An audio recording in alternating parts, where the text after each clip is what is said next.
Hi, my name's Miyuki. When I was 9, my parents told me I had to go live with my aunt, just until things got less crowded. But they never came back for me.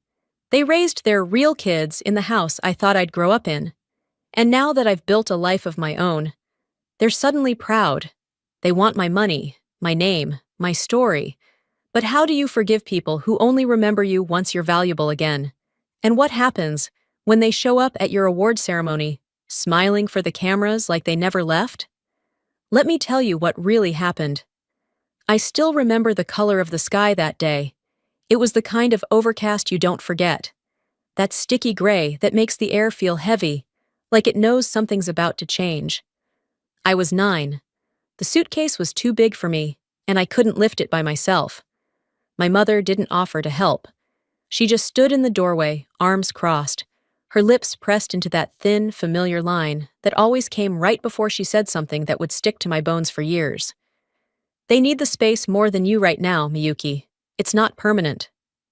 I nodded. I didn't cry. I didn't ask who they were, though I knew. I'd heard the whispers, the closed-door conversations, the way she smiled when Romilly walked into the room, but barely looked up when it was me. I understood what wasn't being said. Dad didn't say a word either. He stood behind her like a coat rack, tall and still and utterly useless. I glanced at him once, hoping for a flicker of doubt in his eyes, something that said this wasn't right. But he wouldn't look at me. Aunt Leona's car was waiting in the driveway. The engine was running. I climbed into the back seat with my stuffed cat clutched to my chest and the seatbelt digging into my collarbone. As we pulled away, I kept my eyes on the side mirror. No one waved. At Leona's place, the rain had started to fall in thin, cold needles. She lived in a modest duplex, tight hallways, stained carpet, mismatched furniture that had been good enough since 1978. She tried to smile, told me I could take the extra room, but that room turned out to be a walk-in closet with a mattress on the floor and a single lamp flickering like it was holding its breath. That first night, I didn't unpack. I lay there waiting, telling myself maybe this was just a misunderstanding. Maybe in the morning, Mom would call and say, "Come home." But the morning came and went. So did the next, and the one after that. By the second week, Leona sat me down at the tiny kitchen table, her hands wrapped around a chipped mug of gas station coffee. She didn't look at me when she said it. "I don't think they're coming back, honey." I didn't say anything. I just nodded like I already knew. I adjusted quickly because I had to. I learned which buses to take to get to school. I learned how to heat canned soup without burning it. I learned that waiting for someone to come back who never planned to hurts in a quiet, humiliating way. It doesn't make you cry.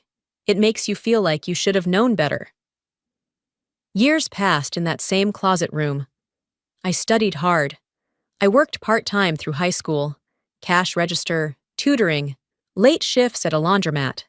Leona did what she could, which mostly meant giving me space and occasionally leaving a plate of food outside my door. By the time I turned 18, I had built something resembling a life.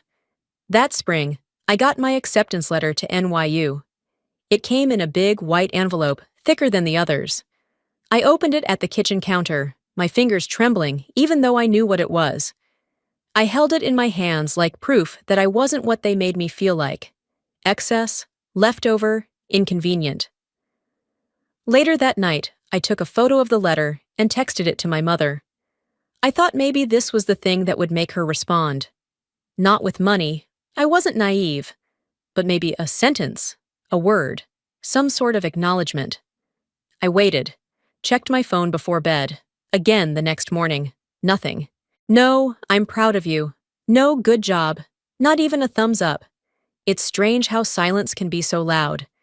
It filled the room, seeped into my clothes, clung to the corners of the window like frost.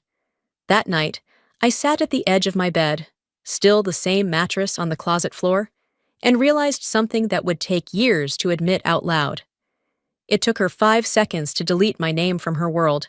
It took me 10 years to delete hers. The invitation never came, but that didn't stop me from dressing up.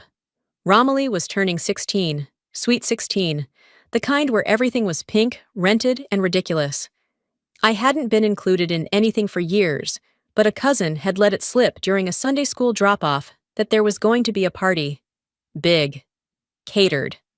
All family invited. So I figured maybe, just maybe, they'd forgotten to send mine. It was late afternoon when I arrived. The gated driveway loomed in front of me, iron bars polished like they were trying to impress someone. I stood there holding a gift bag with a ribbon I'd ironed flat that morning. Inside was a bracelet I'd saved up for at the pharmacy, a delicate chain with fake pearls, still taped inside the clear plastic box. The kind of gift a little sister gives when she wants to feel included. There was a security guard at the entrance with a clipboard and a Bluetooth headset. "Name?" he asked, not unkindly. "Miyuki Brandt," I replied, adjusting the strap on my second-hand dress. He scanned the list, flipped the page, flipped it back. "Sorry, you're not on the guest list." I blinked. My voice cracked when I tried to smile. "Maybe it was a mistake. She's my sister." He didn't move. "Can't let you in, ma'am. Orders are clear. No entry without your name here." I stepped back, nodding like I understood. Behind him, I saw them. Through the slats of the gate, Romilly in a satin gown, laughing with a group of girls. My mother, hair curled, holding a glass of champagne. And then, she turned. She saw me. Our eyes locked for 1 second, maybe 2. Then she looked away. No shock, no guilt. She just turned back to the conversation.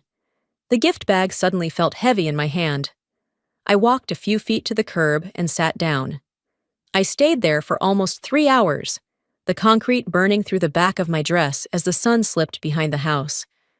Cars came and went. Music thumped from behind the gate. I could hear her voice, Romilly's, yelling over the beat about some gift she'd opened. It wasn't mine. I thought about knocking. I thought about screaming. But instead, I waited for a text. Nothing came. By the time the moon showed up, the shadows from the oak trees had stretched across the pavement like they were trying to reach me. My legs were stiff. My pride was gone. But my mind was sharper than ever. People like to tell you that family is everything, that no matter how bad things get, blood sticks. But sometimes, blood stains. And nobody wants to claim the mess. The next morning, after a silent ride home with Leona, I sat in the kitchen, still clutching the unopened gift bag. The plastic bracelet had fogged up in its packaging from the temperature change. Leona poured me some orange juice and sat across from me. "Maybe your mom didn't forget," she said softly, not looking at me. "Maybe she just didn't want to be reminded." I didn't ask her what that meant. I already knew. From that day on, I started building a new rule in my head. A kind of armor. When people disappear long enough, you start inventing reasons for them. Not because you believe them, but because it hurts less than the truth. I wasn't mad. I wasn't sad anymore either. I was tired of standing at gates that would never open. Later that night, after I'd changed into my pajamas and tucked the bracelet away in a shoebox beneath my bed, Leona knocked gently on the doorframe of my closet room. "You okay?" she asked. "Yeah," I said, not turning around. "I'm used to it." She sighed. "You shouldn't have to be." I didn't answer. The next day at school, someone asked me how the party was. I said I didn't go because I had other plans. They nodded like they understood. But they didn't. Only I knew what it felt like to be shut out by people who shared your face, but not your heart. Only I knew what it felt like to be outside the gate, with a gift no one ever opened. I didn't talk about the party after that. Not to Leona, not to anyone at school, not even to myself. I boxed it up in the back of my mind the same way I tucked the unopened gift into the bottom drawer beneath my sweaters. Out of sight, out of reach. It was midwinter a few years later, during a rare afternoon off from school, when I decided to help Leona reorganize the hallway closet. She'd been nagging me about it for weeks, and truthfully, I needed the distraction. We were pulling out old board games and boxes of tax files when I came across a dusty photo album wedged behind a stack of National Geographics. The cover was torn at the spine, corners fraying like it had been handled 100 times and loved by none. I opened it without thinking, flipping past the first few pages. Baby photos of Romilly, vacations in Myrtle Beach, mom and dad smiling like nothing in the world had ever hurt them. Then came the birthdays, Christmases, 4th of July cookouts, all lined up in glossy snapshots, and not a single one included me. Not one. Even in the group shots, I was absent. There was a Christmas photo from what I knew was the year I'd been sent away. I remembered being in that room. Leona had taken me to drop off a card and some cookies at the house, but in the picture, it was as if I'd never existed. The back of the photo had names scrawled in my mother's handwriting. My name had been written, then scratched out. I stared at that pen mark for longer than I should have. It wasn't bold or angry, just deliberate. And that made it worse. When you're young, you think being forgotten is the worst thing. But being deliberately removed? That cuts deeper. It means someone made a choice. I closed the album and didn't mention it to Leona. I didn't want her pity. I'd grown past wanting anyone to feel bad on my behalf. Later that night, I went back to my closet room. Same mattress on the floor. Same lamp Leona had replaced last summer when the old one fizzled out. She'd never said anything about it, just swapped it quietly, like she always did. It was her way of showing care. Upgrades without explanation.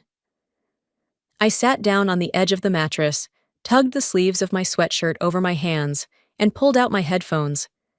Music was my escape back then. Cheap headphones, old tracks downloaded off sketchy sites. It didn't matter. It worked.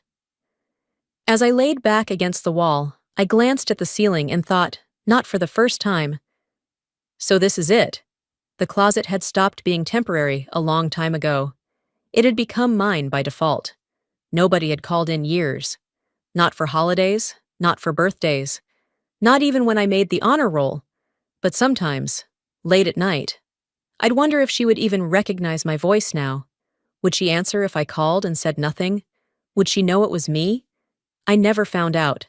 I stopped calling after the third unanswered message when I was 12, figured that was enough begging for a lifetime. A few days later, Leona came home from work with a brown paper bag of groceries. I helped her unload them, mostly canned goods and freezer meals. While I was stacking green beans in the cabinet, she said, almost like an afterthought, "School's hosting some awards thing this Thursday. They mentioned your name." I blinked. They did. "Yeah, some community service thing. You got nominated. They want you there." The auditorium was packed that night.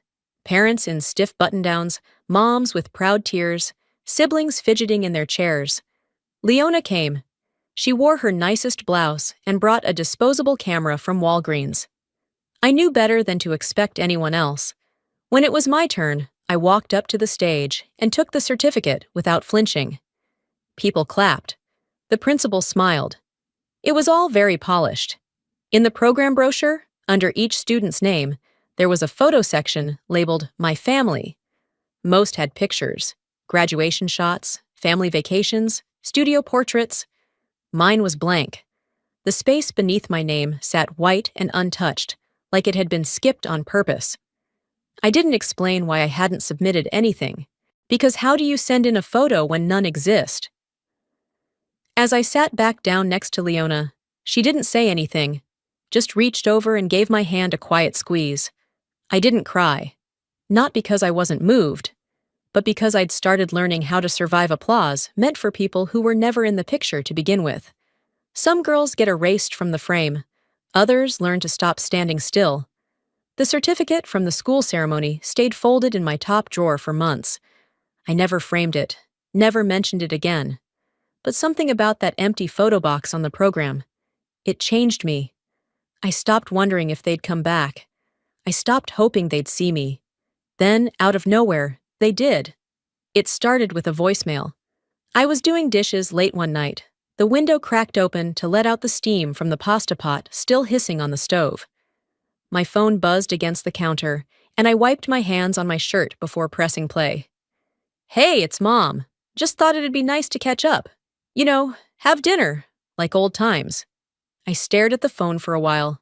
letting the water run until it overflowed the sink.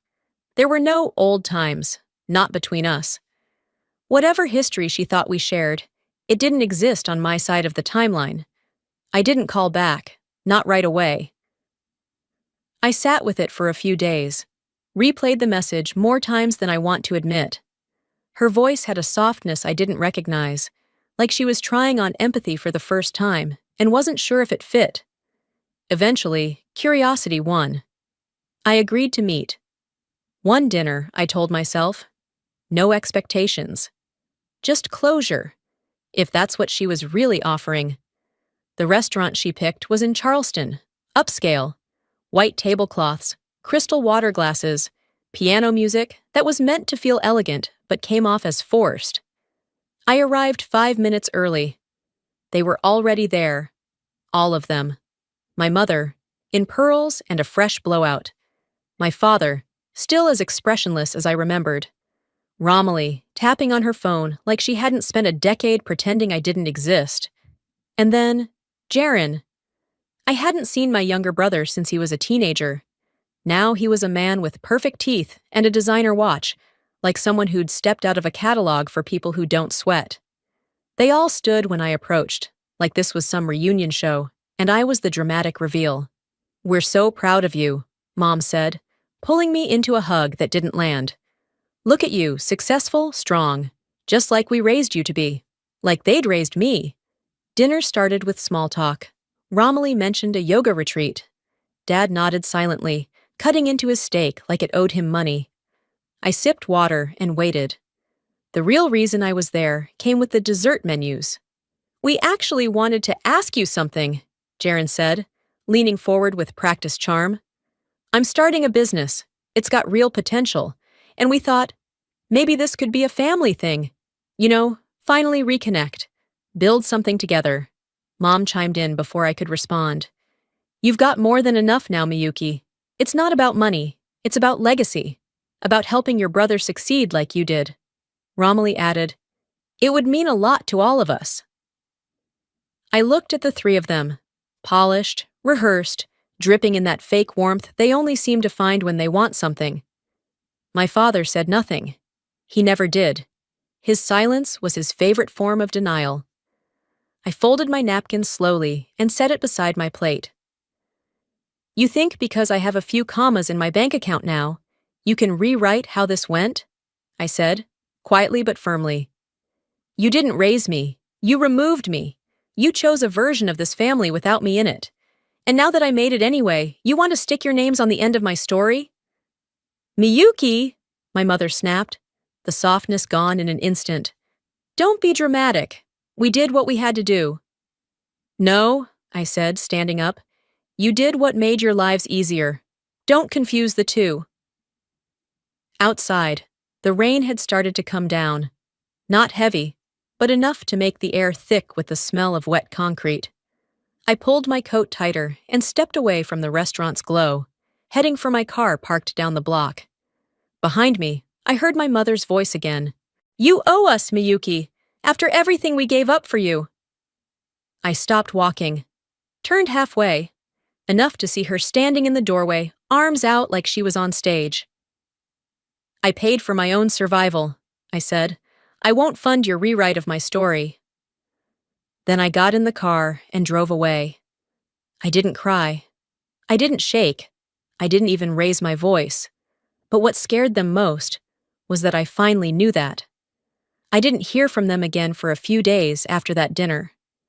The silence felt like an echo chamber I'd lived in once before, predictable, hollow, and strangely comforting. But just as I'd begun to settle back into the quiet, the call started. The first one came on a Tuesday morning while I was in a meeting. It went to voicemail, so did the next 3. By the end of the day, I had 7 missed calls. 2 from my mother, 1 from Romilly, and 4 from numbers I didn't recognize, but carried the same area code I hadn't dialed since I was a teenager. I listened to them that night, sitting on the couch with a bowl of cold rice in my lap and the TV playing something forgettable in the background. "Hi, sweetheart," my mother said in the first message, her tone overly sweet and eerily measured.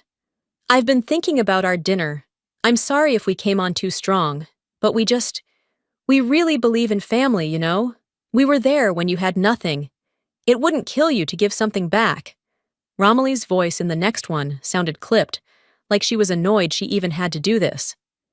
"Hey, I don't know what your problem is, but Jaren's been working really hard on this. He's actually trying. You of all people should understand how important a second chance is." And then came the worst of them, the ones from the unrecognizable voices, the family friends, the church ladies, the cousins I hadn't spoken to in over 2 decades. "It's embarrassing, Miyuki," one woman sighed into the phone. "You're making your parents look bad. People are talking. What kind of daughter treats her mother like that?" That line stuck, not because it hurt, but because it was textbook. Public pressure disguised as morality. I didn't answer any of them. I didn't owe them an explanation. But I knew it wasn't over. A few days later, while I was folding laundry in my apartment, my phone rang again. I almost ignored it, but the caller ID said, "Mom." Something told me to pick up. I answered on the 4th ring. "Miyuki?" Her voice was thin, like she'd been crying. "I'm here," I said calmly. She exhaled like it was rehearsed. I don't know what we did to make you so cold. We did our best. Do you think it was easy raising a child on our own? Do you think it didn't cost us anything?" "Mom," I interrupted, "you didn't raise me." There was silence, then a sniff. "We loved you." "No, you loved the idea of me, until I became inconvenient." "Miyuki," she said sharply, "that's not fair." "No," I replied. "What's not fair is rewriting the past so you can live with it." I hung up. Not in anger, but in clarity. Later that evening, the guilt campaign escalated into video. Romilly sent a group chat message, me, her, and Jaren, linked to a video call. I nearly declined, but some part of me wanted to see just how far they were willing to go. They were both on camera when I joined. Romilly with her perfect posture, sipping something green out of a glass mug. Jaren in a crisp shirt, probably freshly ironed by someone he never tipped enough. My mother wasn't on the call this time, but her absence was a tactic, not an accident. Romilly started. "Look, we're not trying to guilt trip you, but there's a way to do things, Miyuki. You don't just ice out your family because you're doing well." "You mean the family that iced me out first?" I asked. "You think everything we did was out of malice?" Jaren added. "Come on! You've got more now than you ever would have had if you stayed. You should be thanking us." I blinked slowly. "You honestly believe I owe you for being thrown away?" Romilly's tone turned bitter. "Don't be dramatic." "What you gave me," I said, "was silence. I built something in spite of that, not because of it." I left the call before they could respond. That night, I couldn't sleep. My apartment was quiet, just the hum of the refrigerator and the occasional city siren in the distance. I sat at my desk and pulled out a piece of stationery I hadn't touched in years. I wrote them a letter, not to send, but to say what I needed. "I don't hate you. I'm not bitter. I just refuse to be the product of a narrative you now want to revise. I don't exist to ease your guilt or prop up your story. I am my own beginning, and you don't get to insert yourselves into the middle now that there's an ending you find convenient." I folded the paper and placed it in the drawer, with the rest of the things I've outgrown. And just like that, I started sleeping better again. The following morning, I felt different. Not lighter exactly, just cleaner. As if something that had been rotting in me for years had finally been cut out. I didn't need a reply to that letter. I didn't need them to understand. I just needed them out of the way. But I'd underestimated them. It started with a screenshot. I was on my lunch break, sitting at a quiet corner table in a cafe near my office, when a friend from Charleston, someone I hadn't spoken to in months, texted me a message that simply read, "Is this about you?" I opened the attachment. There it was, a Facebook post from my mother. Public. Tagged. Shared. Some children forget who raised them. Some choose wealth over family. I did my part. and God sees everything. Attached was a photo of me as a little girl, probably 6 or 7, missing teeth, bangs uneven, smiling like I still believed things would work out. The caption under the image said, "She changed, we didn't." My first reaction wasn't shock, it was disgust. The way she used that photo, that specific moment in time, to suggest she had anything to do with who I became, it was calculated, deliberate. By the time I finished my coffee, the post had gained over 60 likes, mostly women I vaguely remembered from our old church, cousins who hadn't sent a birthday card in decades, neighbors who only ever saw me as the one they sent away. I didn't reply. I didn't comment. I took screenshots. Every single comment, every share, every tag. And the comments, they stung. She used to be so sweet. Guess money really does change people. I remember when her mom would walk her to Sunday school every week. Shame what success does to loyalty. Mothers aren't perfect, but they're still your mother. It was a well-organized character assassination, cloaked in faux spirituality and sweet Southern passive aggression. I muted my phone and went back to work. My face didn't change. My tone stayed even. But something shifted internally. A click, like a lock turning in the dark. That night, after I'd double-checked every legal document tied to my name, I emailed my attorney, Mr. Kroll. I told him what was happening, included the screenshots, and asked what recourse I had to shut it down. He called me first thing the next morning. "This is textbook defamation," he said. "The kind that doesn't seem like much, until it costs you something. You're a public figure in your field now. Let's not wait until it damages more than your name."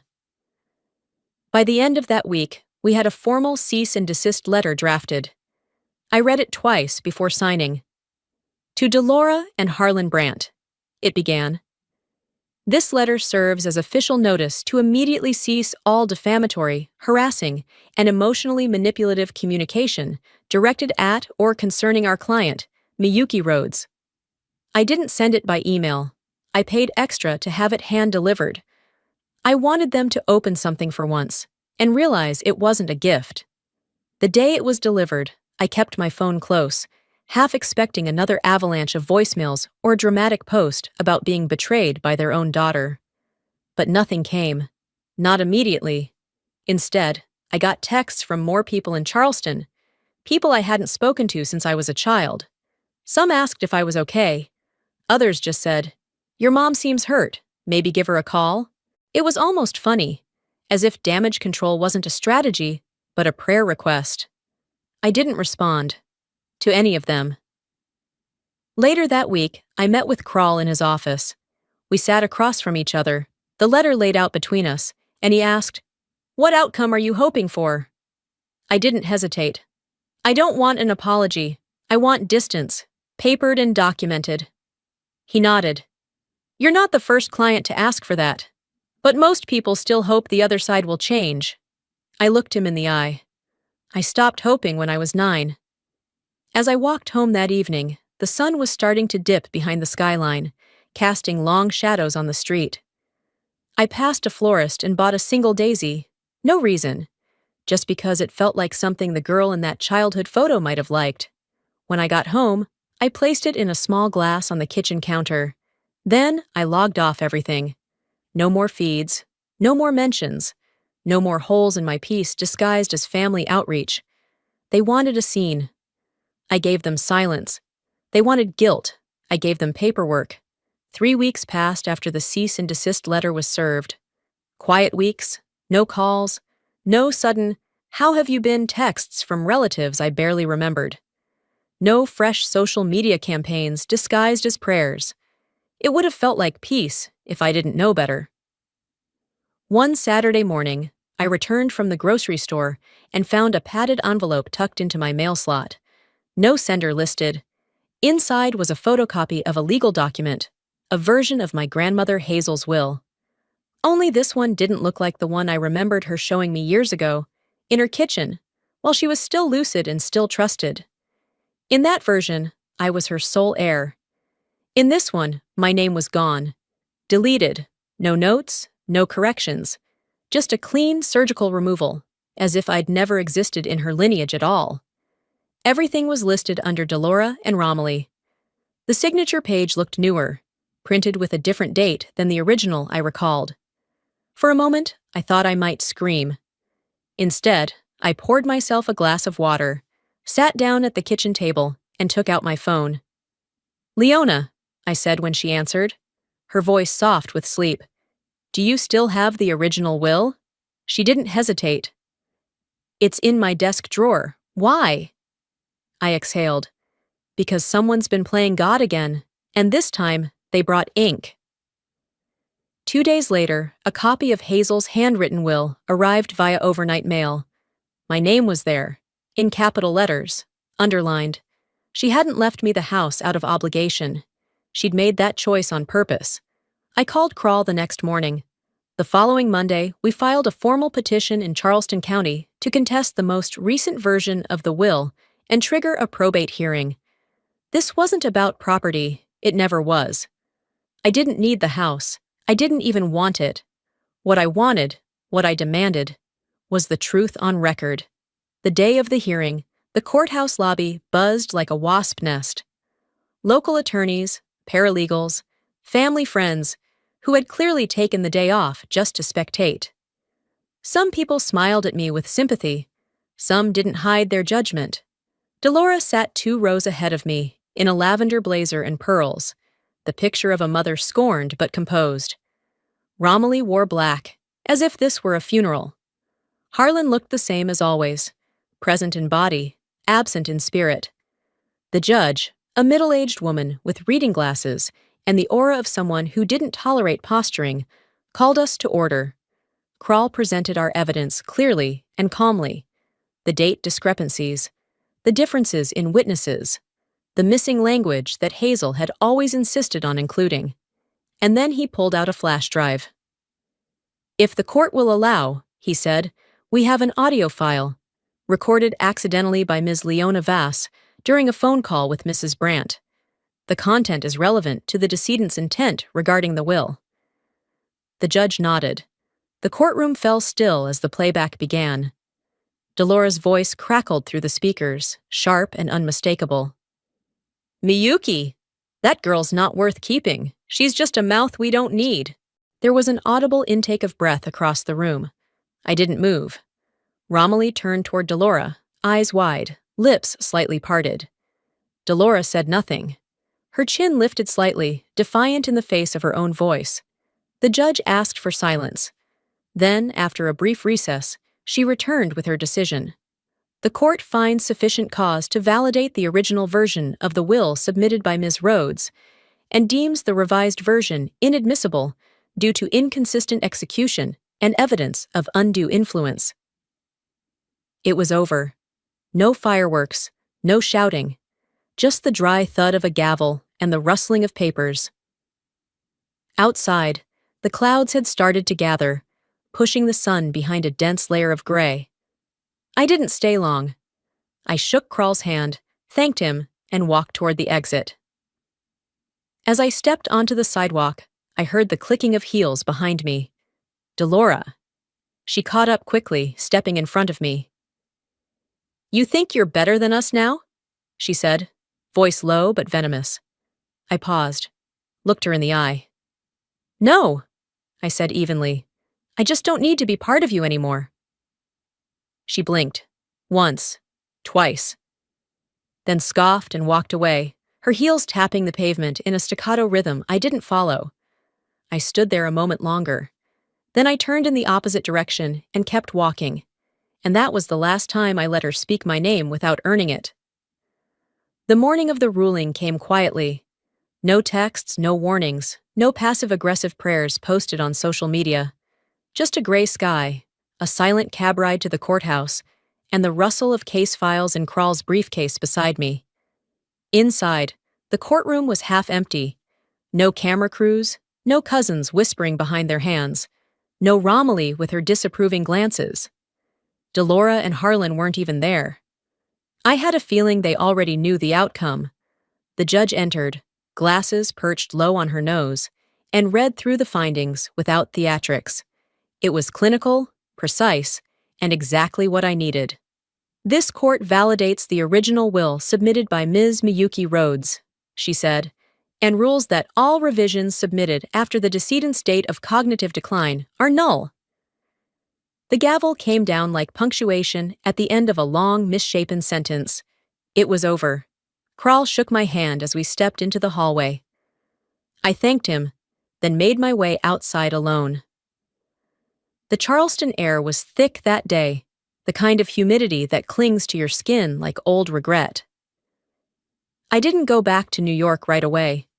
A few days later, I was invited to a local business recognition event, some Chamber of Commerce thing I barely remembered agreeing to. They wanted to honor me for my philanthropic work, especially for a small scholarship I'd started in my grandmother Hazel's name. I thought about skipping it, but something inside me said I should go. So I did. The event was held in a ballroom downtown. Lights dimmed just enough to feel expensive, servers carrying silver trays of bite-sized food that tasted like paper. I wore a navy dress and no jewelry. I didn't want to shine, I just wanted to show up. And then, halfway through the night, I saw them. Delora and Harlan, seated near the front, dressed as if this were their gala. My stomach clenched, but I kept moving, one foot in front of the other. I didn't approach. I didn't wave. I simply waited for my moment. They didn't wait at all. Before the formal part of the program began, I overheard Delora speaking with a local news crew. "She's always been driven," she said, her voice warm, sugary. "We raised her to work hard, to aim high. We couldn't be prouder." Harlan nodded beside her like a decorative prop. I stood behind a pillar and listened. She was rewriting the entire script again, except this time the audience was the public. "She's very private," Delora continued, "but we've always been a tight-knit family. We support each other in everything." I nearly laughed, but I didn't. I saved it. When the MC finally called my name, I walked to the stage slowly, heels quiet on the carpet, hands steady despite the fire in my chest. They handed me a glass award with my name etched into the surface, and I thanked them with a polite nod. Then I turned to the mic.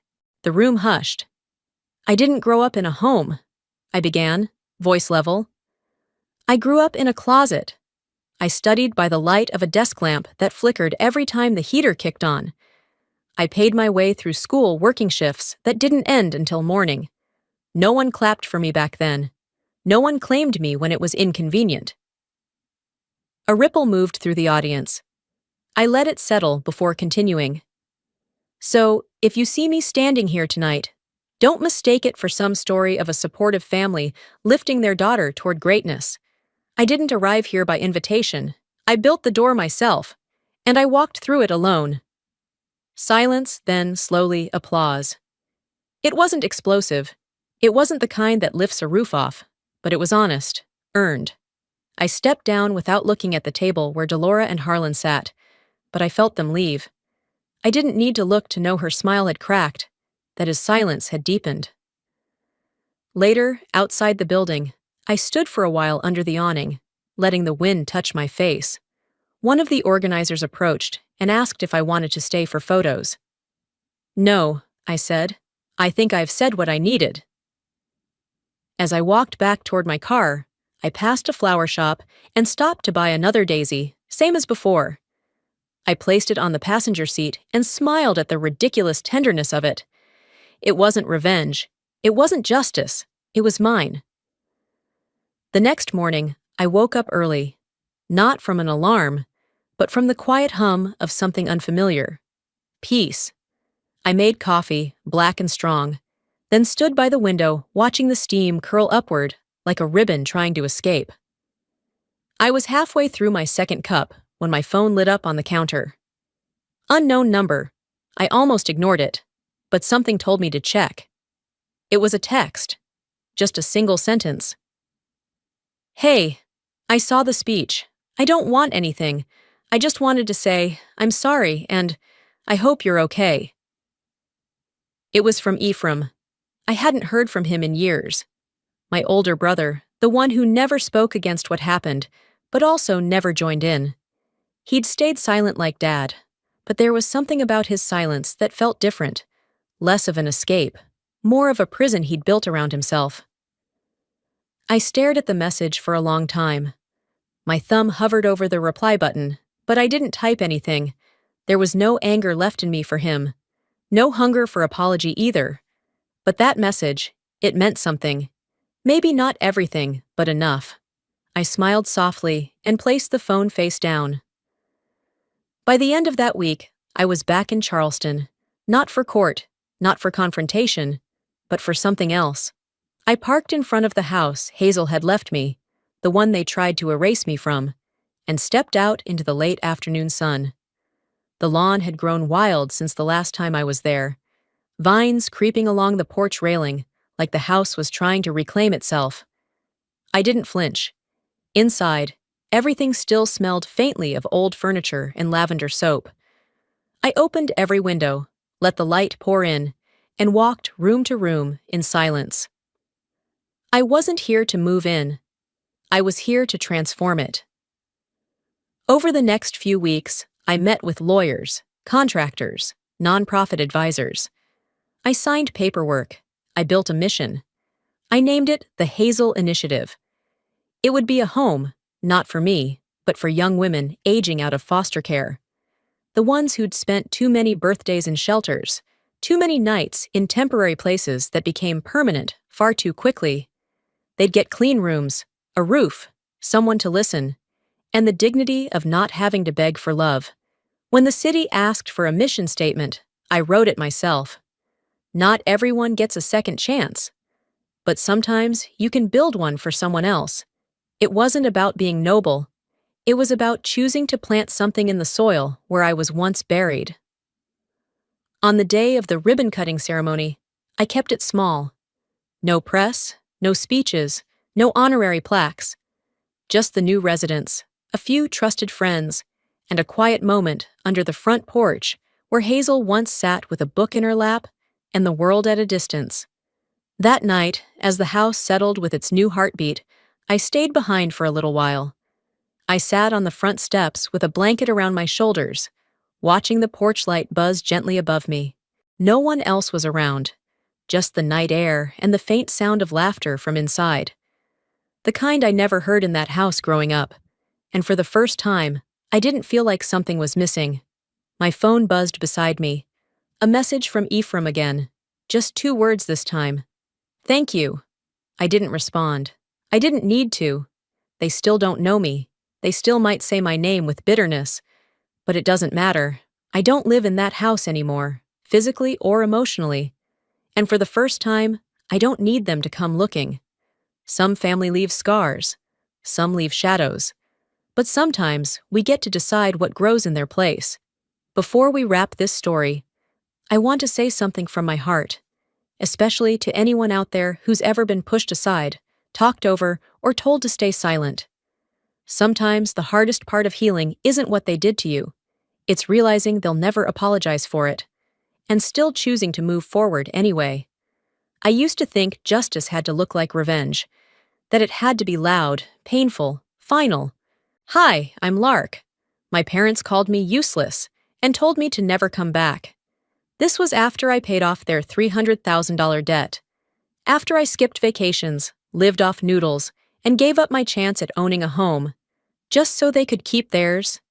At the family celebration, they gave my sister the credit. At dinner, they gave me silence. And when I finally asked for acknowledgement, they erased me from the family photo wall. Now they pretend I never existed. But what happens when the one you erase decides to leave a paper trail? It was just supposed to be dinner, the kind where you sit down out of obligation, not appetite, where you pass plates and pretend things aren't cracked beneath the surface. I hadn't been home in a few months, not since the final payment cleared on the second mortgage, not since I'd decided to stop explaining myself. The house smelled like warm rolls and canned gravy. Cliff was already at the head of the table, eyes glued to his phone. Vera fussed with the centerpiece as if that plastic foliage could distract from everything we hadn't said. And Brannon? He sprawled in the chair next to mine, earbuds dangling, one sock half off. Glad you made it, Vera said without looking at me. I sat down slowly. No hug, no thanks. No mention of the $300,000 I'd paid over the last 2 years to keep this house from foreclosure. Not that I needed a medal, but acknowledgement? A nod? Something? Dinner started like most others I remembered. Brannon talking about some business idea that sounded suspiciously like a pyramid scheme. Vera bragging about Callista's new curriculum project, as if she hadn't always been the golden one. I kept quiet, buttering my roll, counting each chew to stay present. Then Brannon turned to me. "You still doing that finance thing?" he asked, half a smirk playing at his lips. I nodded. "Still leading risk assessment for Trioak." He gave a fake impressed whistle. "Wow! Maybe you can spot the risk in my next venture." Vera laughed softly. Cliff didn't look up. "Actually," Brannon continued, "I was gonna ask. You think you could float me a few grand to kickstart this? Just until it gets off the ground?" I blinked. "Brannon, I just finished paying the mortgage. I can't—" Vera cut in, spoon hitting her plate a little too loud. "You always do this. Always throw money back in people's faces. Just because you helped doesn't mean you get to control everyone." "I'm not trying to control anyone," I said quietly. "But I'm not a bank either." Vera's voice rose. "You just want to play savior. You act like you're better than this family because you make more money." "Well, guess what, Lark? You're not doing anything special." Brannon chuckled. "All she ever does is hold money over people's heads." I turned to Cliff. "Are you going to say anything?" He stared at the mashed potatoes like they might rescue him. And then Vera said it. "Honestly, you're useless if all you're going to do is throw it in our face." Everything stopped. The sound of the fork slipping from my fingers. The way the air got thick, like molasses in my lungs. I couldn't move, couldn't speak. The word rang through my head like a siren. Useless. After everything.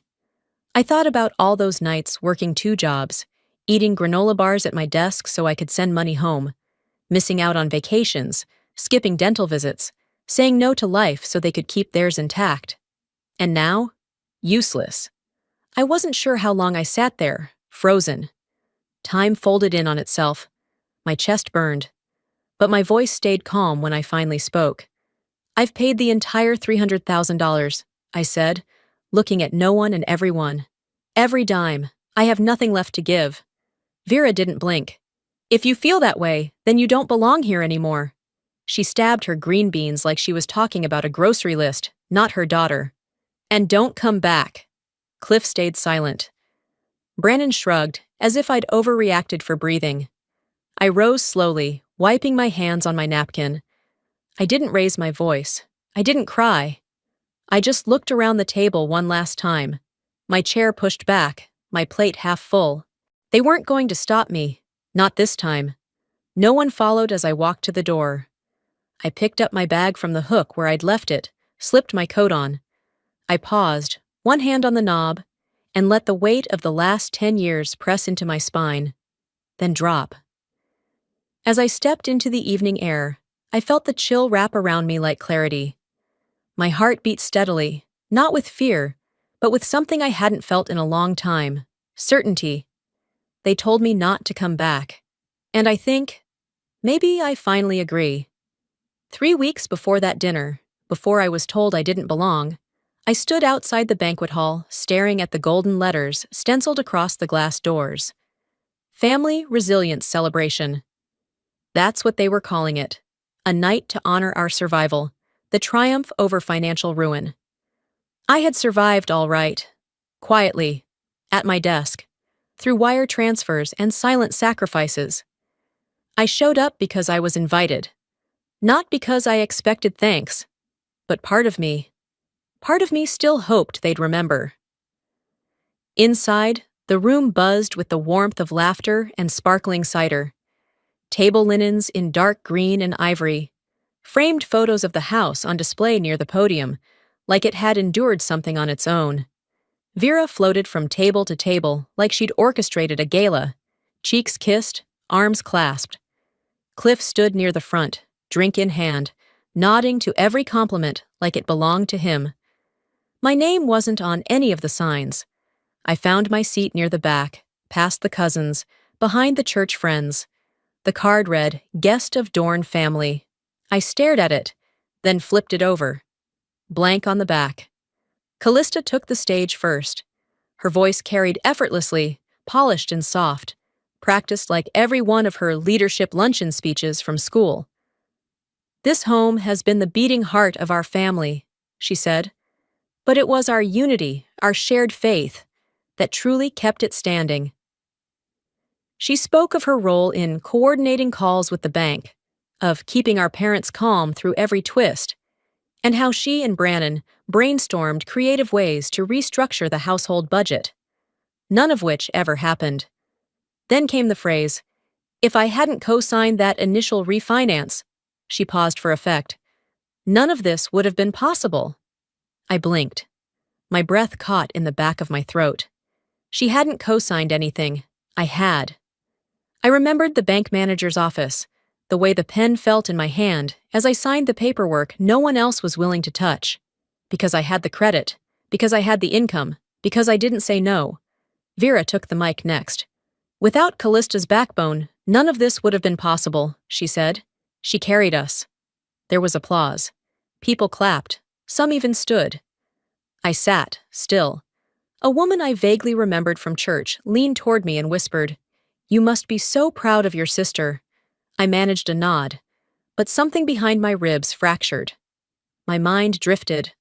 Back to the nights I'd stayed late at the office, eating pretzels from the vending machine just to save enough for the next mortgage payment. The day I canceled my vacation because the roof needed patching. The moment I told my manager I couldn't accept a relocation offer because I was still tethered to a house I didn't live in. And here I was, watching a slideshow flash across a rented projector. Brannon grinning in the living room. Callista trimming a Christmas tree. Vera painting the porch. I wasn't in a single frame. When I opened the printed program, I searched for my name. Nothing. Callista, Coordinator of Family Support. Brannon, Emotional Encourager. Even Cliff had Moral Steward written under his name.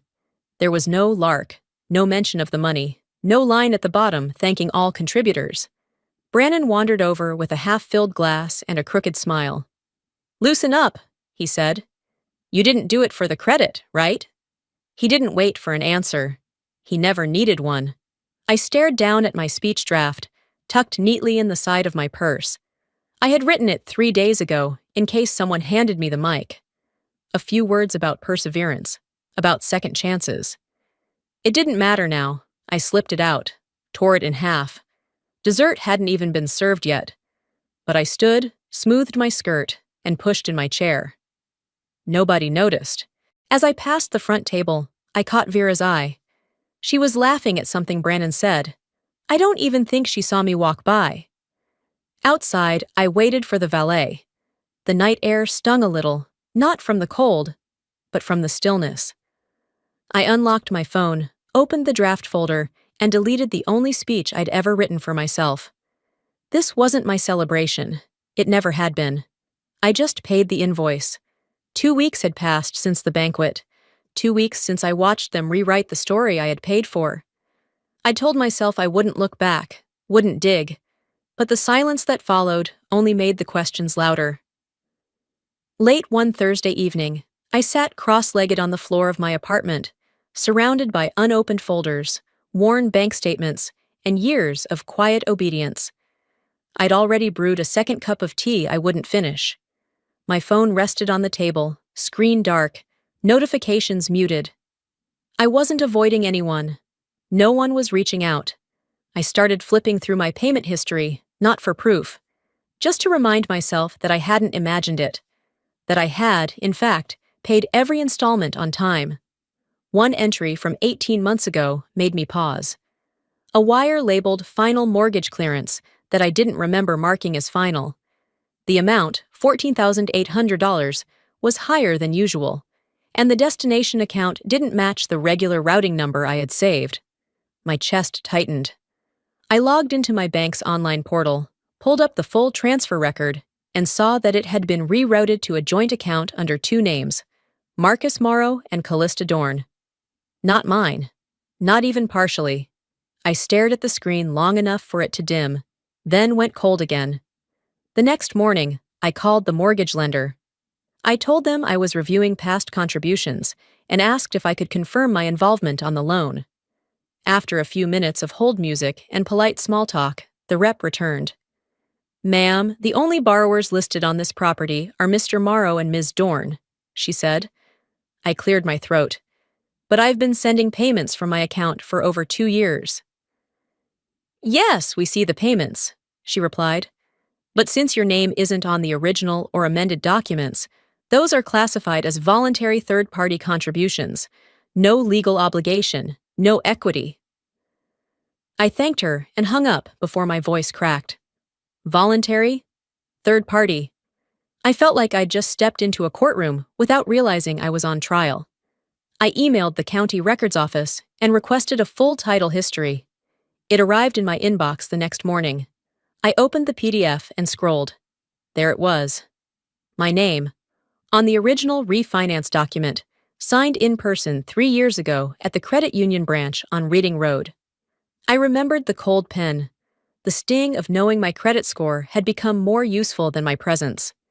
Then, 10 pages later, an amendment. Filed 11 months later. My name was removed. No notice, no email, no discussion. The same month, I had wired the $14,800. My stomach flipped, but not with shock, with recognition. I knew this pattern now. I had seen it in every dinner, every photo crop, every speech I wasn't part of. They hadn't just taken from me. They had erased me. The worst part? I let them. I printed the documents, highlighted the dates, circled the signatures. I laid them across my coffee table like puzzle pieces I finally had permission to solve. I went into my email archive, searched for every transfer confirmation, every message from Vera or Cliff asking me to help out just a little more. I screenshotted texts, matched them to bank dates, created folders, labeled everything. Then I opened a spreadsheet. The first row, date. Second, amount. Third, purpose. Fourth, promised repayment, YN. I stared at the blank document. At the top of the sheet, I typed the file name, Family Reconciliation Ledger. I sat back in my chair and looked out the window. The streetlights had just flickered on. Below, someone walked a golden retriever. Inside, my heater kicked on with a low hum. They thought I wouldn't notice. They thought I'd stay quiet. But I had receipts, and I was done pretending not to see. The last time I drove to my parents' house, I brought more than my usual silence. This time, I brought paper.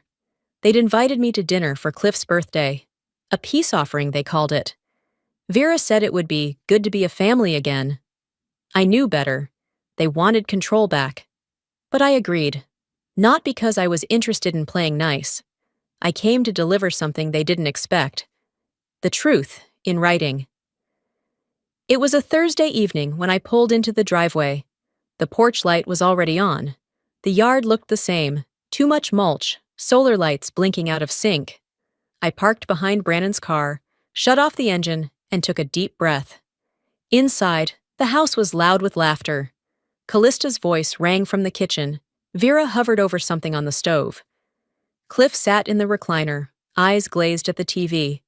No one looked up when I walked in. "Hey there," Vera said over her shoulder. "Glad you could make it. Just in time for roast." The table was set for 5. Plates, utensils, folded napkins, perfectly spaced. But there was no seat for me, no name card, no plate. Just an extra stool pushed into the corner, next to the pantry. "You can grab that stool if you want," Vera said. "We didn't know if you were actually coming." I carried the printed refinancing documents in a large manila envelope. Instead of responding, I pulled the stool over and quietly set the envelope beside my glass of water. Nobody asked what it was. Dinner began with Cliff mumbling a prayer and Brannon making a joke about being the favorite child. Vera served, Callista passed plates. I watched them move like clockwork, this well-oiled family machine that ran without me. Or so they thought. Halfway through the meal, while they were praising Callista's upcoming conference in Denver, I picked up the envelope and slid it across the table, stopping it right in front of Vera's plate. She paused mid-bite, glanced at it, then looked at me. "What's this?" "The refinance agreement," I said. "The one I signed. And the amendment that removed me, without notice." Brannon let out a half laugh.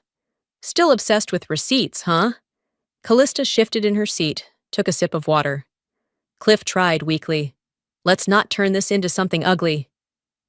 "No," I said, cutting him off. "I'm not here for a fight, but I'm also not here to pretend anymore. I'm not asking for recognition. I'm saying this stops here. If this keeps going, if my name keeps getting erased from things I built, I won't stay quiet." Vera picked up the envelope, opened it slowly. She didn't skim. She read every line. Her face didn't flinch. She folded it again, set it down neatly beside her knife. "You've been digging," she said finally. "Careful, Lark. Bitterness will eat you alive." I leaned in, keeping my voice level. "Bitterness is what happens when someone rewrites history while you're still alive to remember the truth." Brannon raised his glass, all amusement. "Here's to old wounds no one cares about." The room went still. I looked at each of them. Vera, composed but calculating. Cliff, always small when it mattered. Callista, eyes down. And Brannon, proud of his cruelty. I stood. "Thank you for the invitation," I said, "and for confirming everything I needed to know." Vera blinked. "Lark, this," I said, gathering my purse, "was the last warning." And then I walked out. No yelling, no crying, no dramatic door slam, just footsteps on a floor that never really welcomed me back. It started with a ping. I was making tea in the kitchen, not thinking about them. At least, not out loud. My phone buzzed again, this time with a notification from my crypto wallet. Two-factor authentication had been reset. I hadn't touched it in weeks. I checked the login history, IP address from Loveland. My stomach tightened. There was only one person who still had access to my old email account. Vera. I'd never changed the recovery settings after setting it up with her years ago. It had felt harmless then, just a way to keep her informed. She'd said, "Family doesn't hide money from each other." Now it felt like a trap I had walked into with both eyes open. By mid-morning, I was deep into every account tied to my name. Investment apps, shared phone plans, old PayPal logins. I started locking things down, changing passwords, revoking permissions. My screen lit up with forgotten relics of generosity. A shared Hulu account, a joint car insurance policy. Then I reached the DMV site. I wasn't looking for anything specific, just making sure no one else had gotten creative. But when I searched the title for my old SUV, the one I had left behind when I moved to Chicago, my name didn't show up. The car had been transferred, sold last month. I called the used car lot listed in the title transfer. A man answered, cheerful, casual. I gave the VIN number. "Oh yeah," he said. "That was sold by a guy named Brannon Kells. Said it was his sister's car, but she gave it to him a while back. Title was clean." My throat felt dry. "Did he have proof of ownership?" "He had all the paperwork," the man replied. "Had the bill of sale and the title signed off. Nothing weird flagged our system." I hung up without another word. I sat down on the floor. Not the couch, not the bed. Just the cold hardwood, where no comfort could soften what was happening. They had taken my name off a house. Now they'd taken my car. And just to make sure they didn't miss anything, they went for my bank accounts too. There wasn't going to be a third round.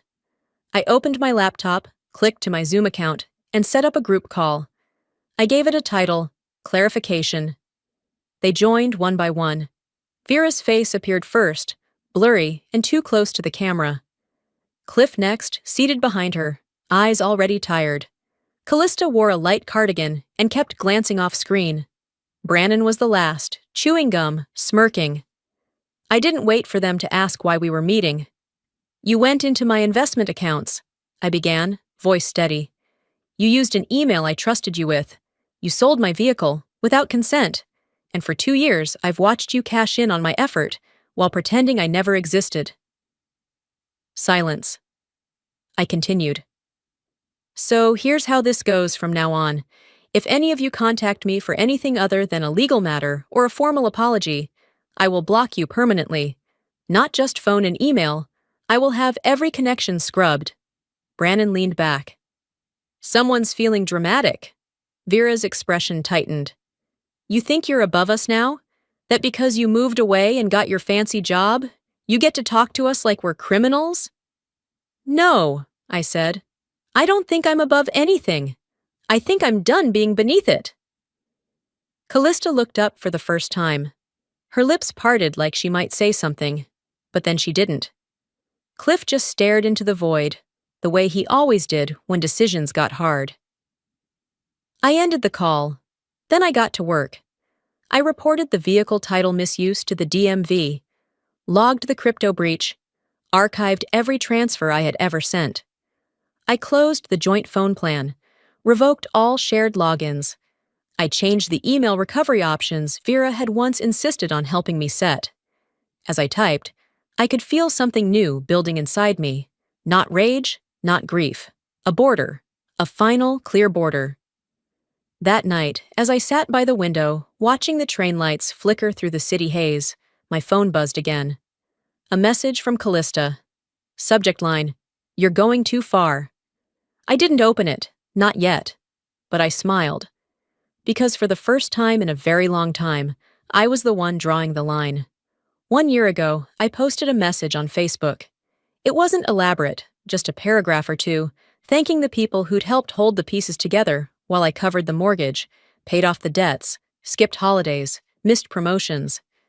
I didn't name names, just a quiet reflection on perseverance, a soft acknowledgement of sacrifice. Mine. I wasn't looking for applause. So when it popped up in my memories, a week after the call with Callista, I almost ignored it. Until I saw the notification.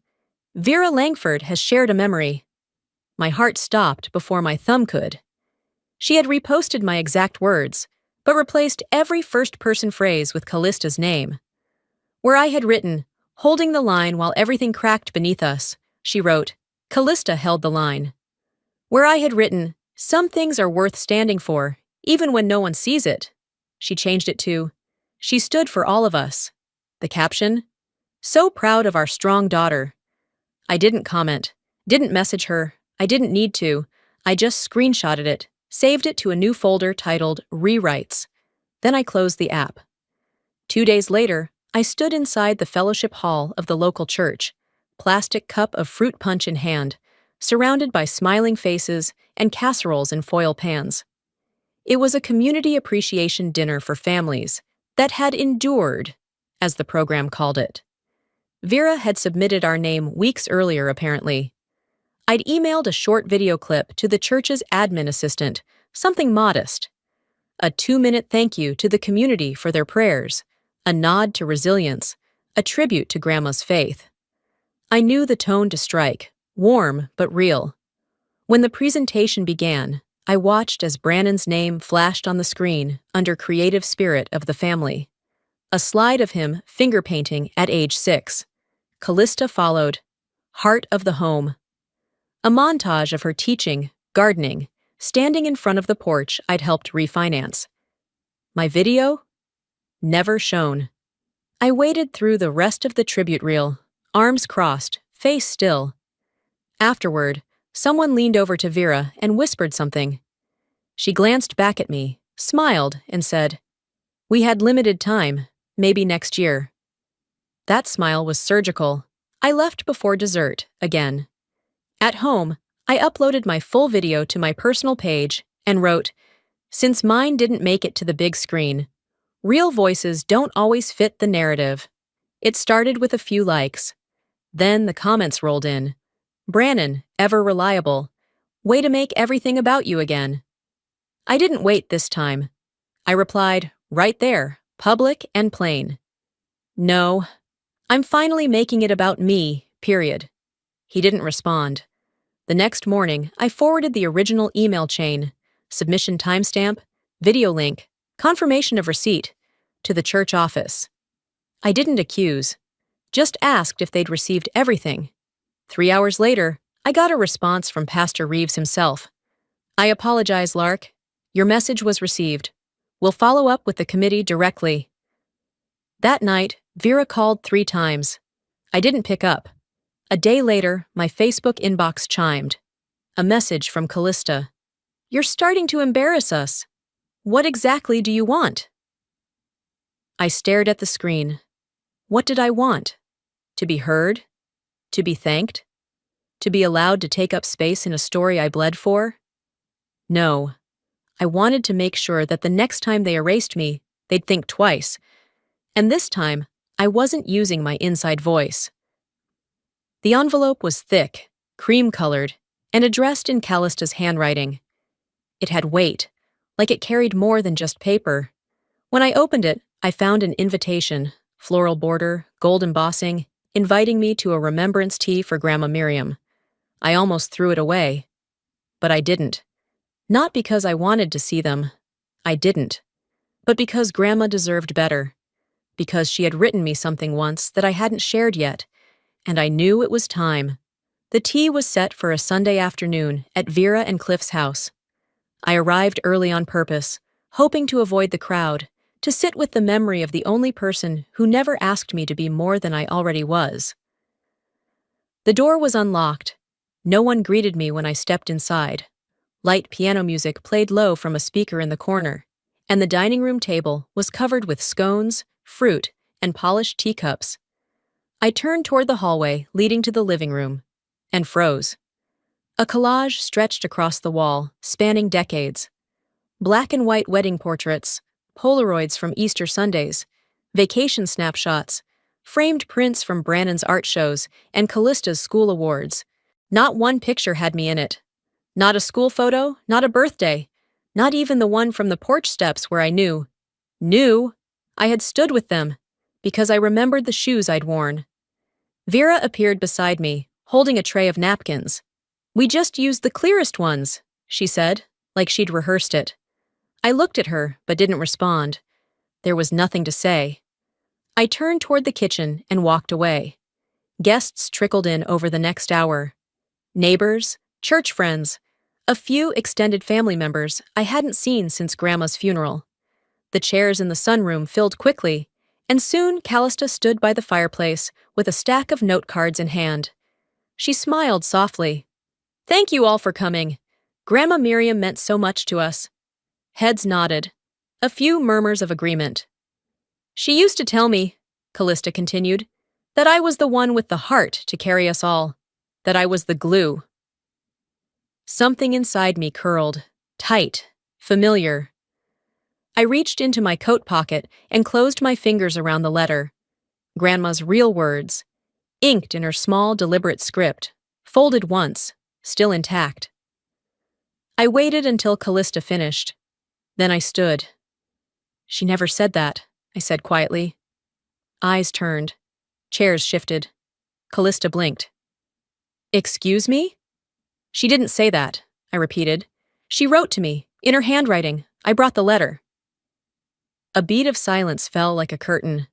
Brannon coughed. Not the time, Lark. I ignored him, reached into my coat, pulled the envelope free, walked to the remembrance table, and placed it on the lace runner beside Grandma's framed photo. I was the one she trusted, I said. I was the one she wrote to. While you all were busy with awards and spotlights, I was the one answering her calls at 2 a.m., and I kept quiet. Until now. Callista's face was still. Too still. Vera stood slowly. This isn't the place. No, I said, but neither is that wall. I turned and nodded toward the collage. She was the only one who saw me, and even now, even in her absence, you've found a way to make her voice serve your story. Gasps. A few people looked away. One woman, a friend of Grandma's from Bible study, reached for the letter, then gently pressed her hand to the envelope like it mattered. I walked toward the front door without another word. Before stepping outside, I turned back one last time. You can keep the wall, I said. I'll keep the truth. That evening, as the sky dimmed over the city and I returned to the quiet of my apartment, my phone lit up. A message from Vera. "You humiliated your sister. This won't be forgotten." I stared at it for a long time before replying. It wasn't meant to be. I didn't call ahead. There was no point. They'd made it clear I wasn't welcome, and I'd stopped pretending I needed permission to pick up what was mine. It was early. Too early for Vera to be dressed, which is exactly why I timed it that way. I pulled into the driveway and noticed the garage door already open. A stack of boxes sat by the wall, neatly taped, each one labeled in Vera's handwriting. Old books, winter coats, Misk, Lark. On top of the tallest box was a single sheet of paper, folded in half. "Kayla, don't come back unannounced again. It's unsettling, unsettling, not inappropriate, not hurtful, just inconvenient." I didn't react, just tucked the note into my purse and got to work. Inside the top box, under a pile of sweaters I hadn't seen since 2019, was an envelope, unmarked. Inside, my original bank documents, mortgage records, receipts of every transfer I'd made, property appraisals, even the notarized copy of the first agreement, the one with my name on it. Everything intact, everything they'd pretended didn't exist. I sat down on the edge of the box and took out my phone. One by one, I photographed each page, the timestamps, the signatures. When I was done, I zipped the envelope into a fireproof case and placed it into my trunk, right next to the boxes. Then I drove to the edge of town, parked outside a coffee shop with free Wi-Fi, and emailed my lawyer. Subject: Notice of Intent, Equity Dispute. I attached the scanned documents, summarized the timeline, and ended the message the way I'd been rehearsing for days. This is not vengeance. This is correction. By the time I got back to Chicago, I had a reply from the firm. They'd draft the formal notice and send the letter certified by week's end. I approved it within the hour. It felt clean. Not satisfying, not triumphant, but clean. 2 mornings later, Vera texted, "If money is all you want, you've proven everything we feared." I didn't bother replying. I opened Instagram, took a picture of the note she left on the box, the one that said, "Don't come back unannounced again," and posted it to a private group I ran for financial professionals. The caption: "Sometimes the door shuts itself. All you have to do is walk away." There were no comments, just a string of quiet likes, and that was enough. I spent the rest of that day organizing a drawer of old receipts, unplugging from the noise. I deleted their contact info from my phone, not out of anger, out of necessity. Late that night, just before bed, my phone buzzed once. Unknown number. No message. But I knew the silence. It was Callista. A month had passed since the letter was mailed. The silence that followed was louder than any outburst I could have expected. No reply from Vera. No voicemail from Cliff. Just one text from Callista that read, "Noted." I wasn't disappointed. I wasn't even surprised. Some people don't respond because they're guilty. Others don't respond because they still think they're right. Either way, I had peace. That morning, a small package arrived at my apartment in Chicago. No return address, but the cursive on the label was unmistakable. Elsie Monroe, Grandma Miriam's oldest friend from church. I hadn't seen her since the memorial tea. Inside was a wooden box, hand-sanded, corners smooth, sealed with a clasp I recognized from Grandma's bedroom drawers. I undid the latch slowly. Resting on top of a folded silk cloth was a note written in a careful, slanted hand. "Lark, you were never invisible to me. You carried us more than anyone will ever say out loud. When it felt like the roof might fall, you held the beams. You have always been the one who stayed steady, even when everyone else walked crooked. Love, Grandma." I read it twice, then once more. I folded it back with trembling hands and placed it on the kitchen table. There was nothing dramatic about that moment, just a deep, steady warmth, a fullness in my chest, the kind that doesn't beg to be noticed. It just exists. Quiet, steady, true. By the end of that week, Word spread that Vera and Cliff had quietly stepped down from the church committee. Some called it voluntary. Others whispered it wasn't. I didn't care either way. Brannon posted on Facebook about being stabbed in the back by greed. I scrolled past. 1 like, 2 comments. One from someone who simply replied, "People remember." Callista didn't respond to the equity claim. Her name was on the house deed. So was Cliff's, not mine. But that didn't stop the letter from being valid. It didn't demand a fight, just acknowledgement. I never expected it from her, and she gave me exactly that. Nothing. In the space left behind, I started something new. I built a quiet little blog. Nothing flashy. Just a space for women, especially daughters, who had found themselves paying everyone else's bills and losing their own names in the process. I called it The Ledger. I shared my story anonymously, downplaying the drama, focusing on the details, receipts, documentation, boundaries. Within weeks, messages poured in. My brother took the family business while I covered my dad's chemo. My mom told me I was selfish when I asked for rent after 10 years. I thought I was the only one. We weren't. That space gave me something I hadn't realized I was missing, a version of myself that wasn't reduced to silence or sacrifice, a version that helped but didn't disappear. I didn't win. There was no parade, but I stopped fighting the battle that had never truly been mine. I stopped walking into rooms expecting to be acknowledged by people who never saw me to begin with. One evening, walking home from the grocery store, I passed a house on Elmwood Avenue, beige siding, blue shutters. It looked so much like the home I grew up in that I paused.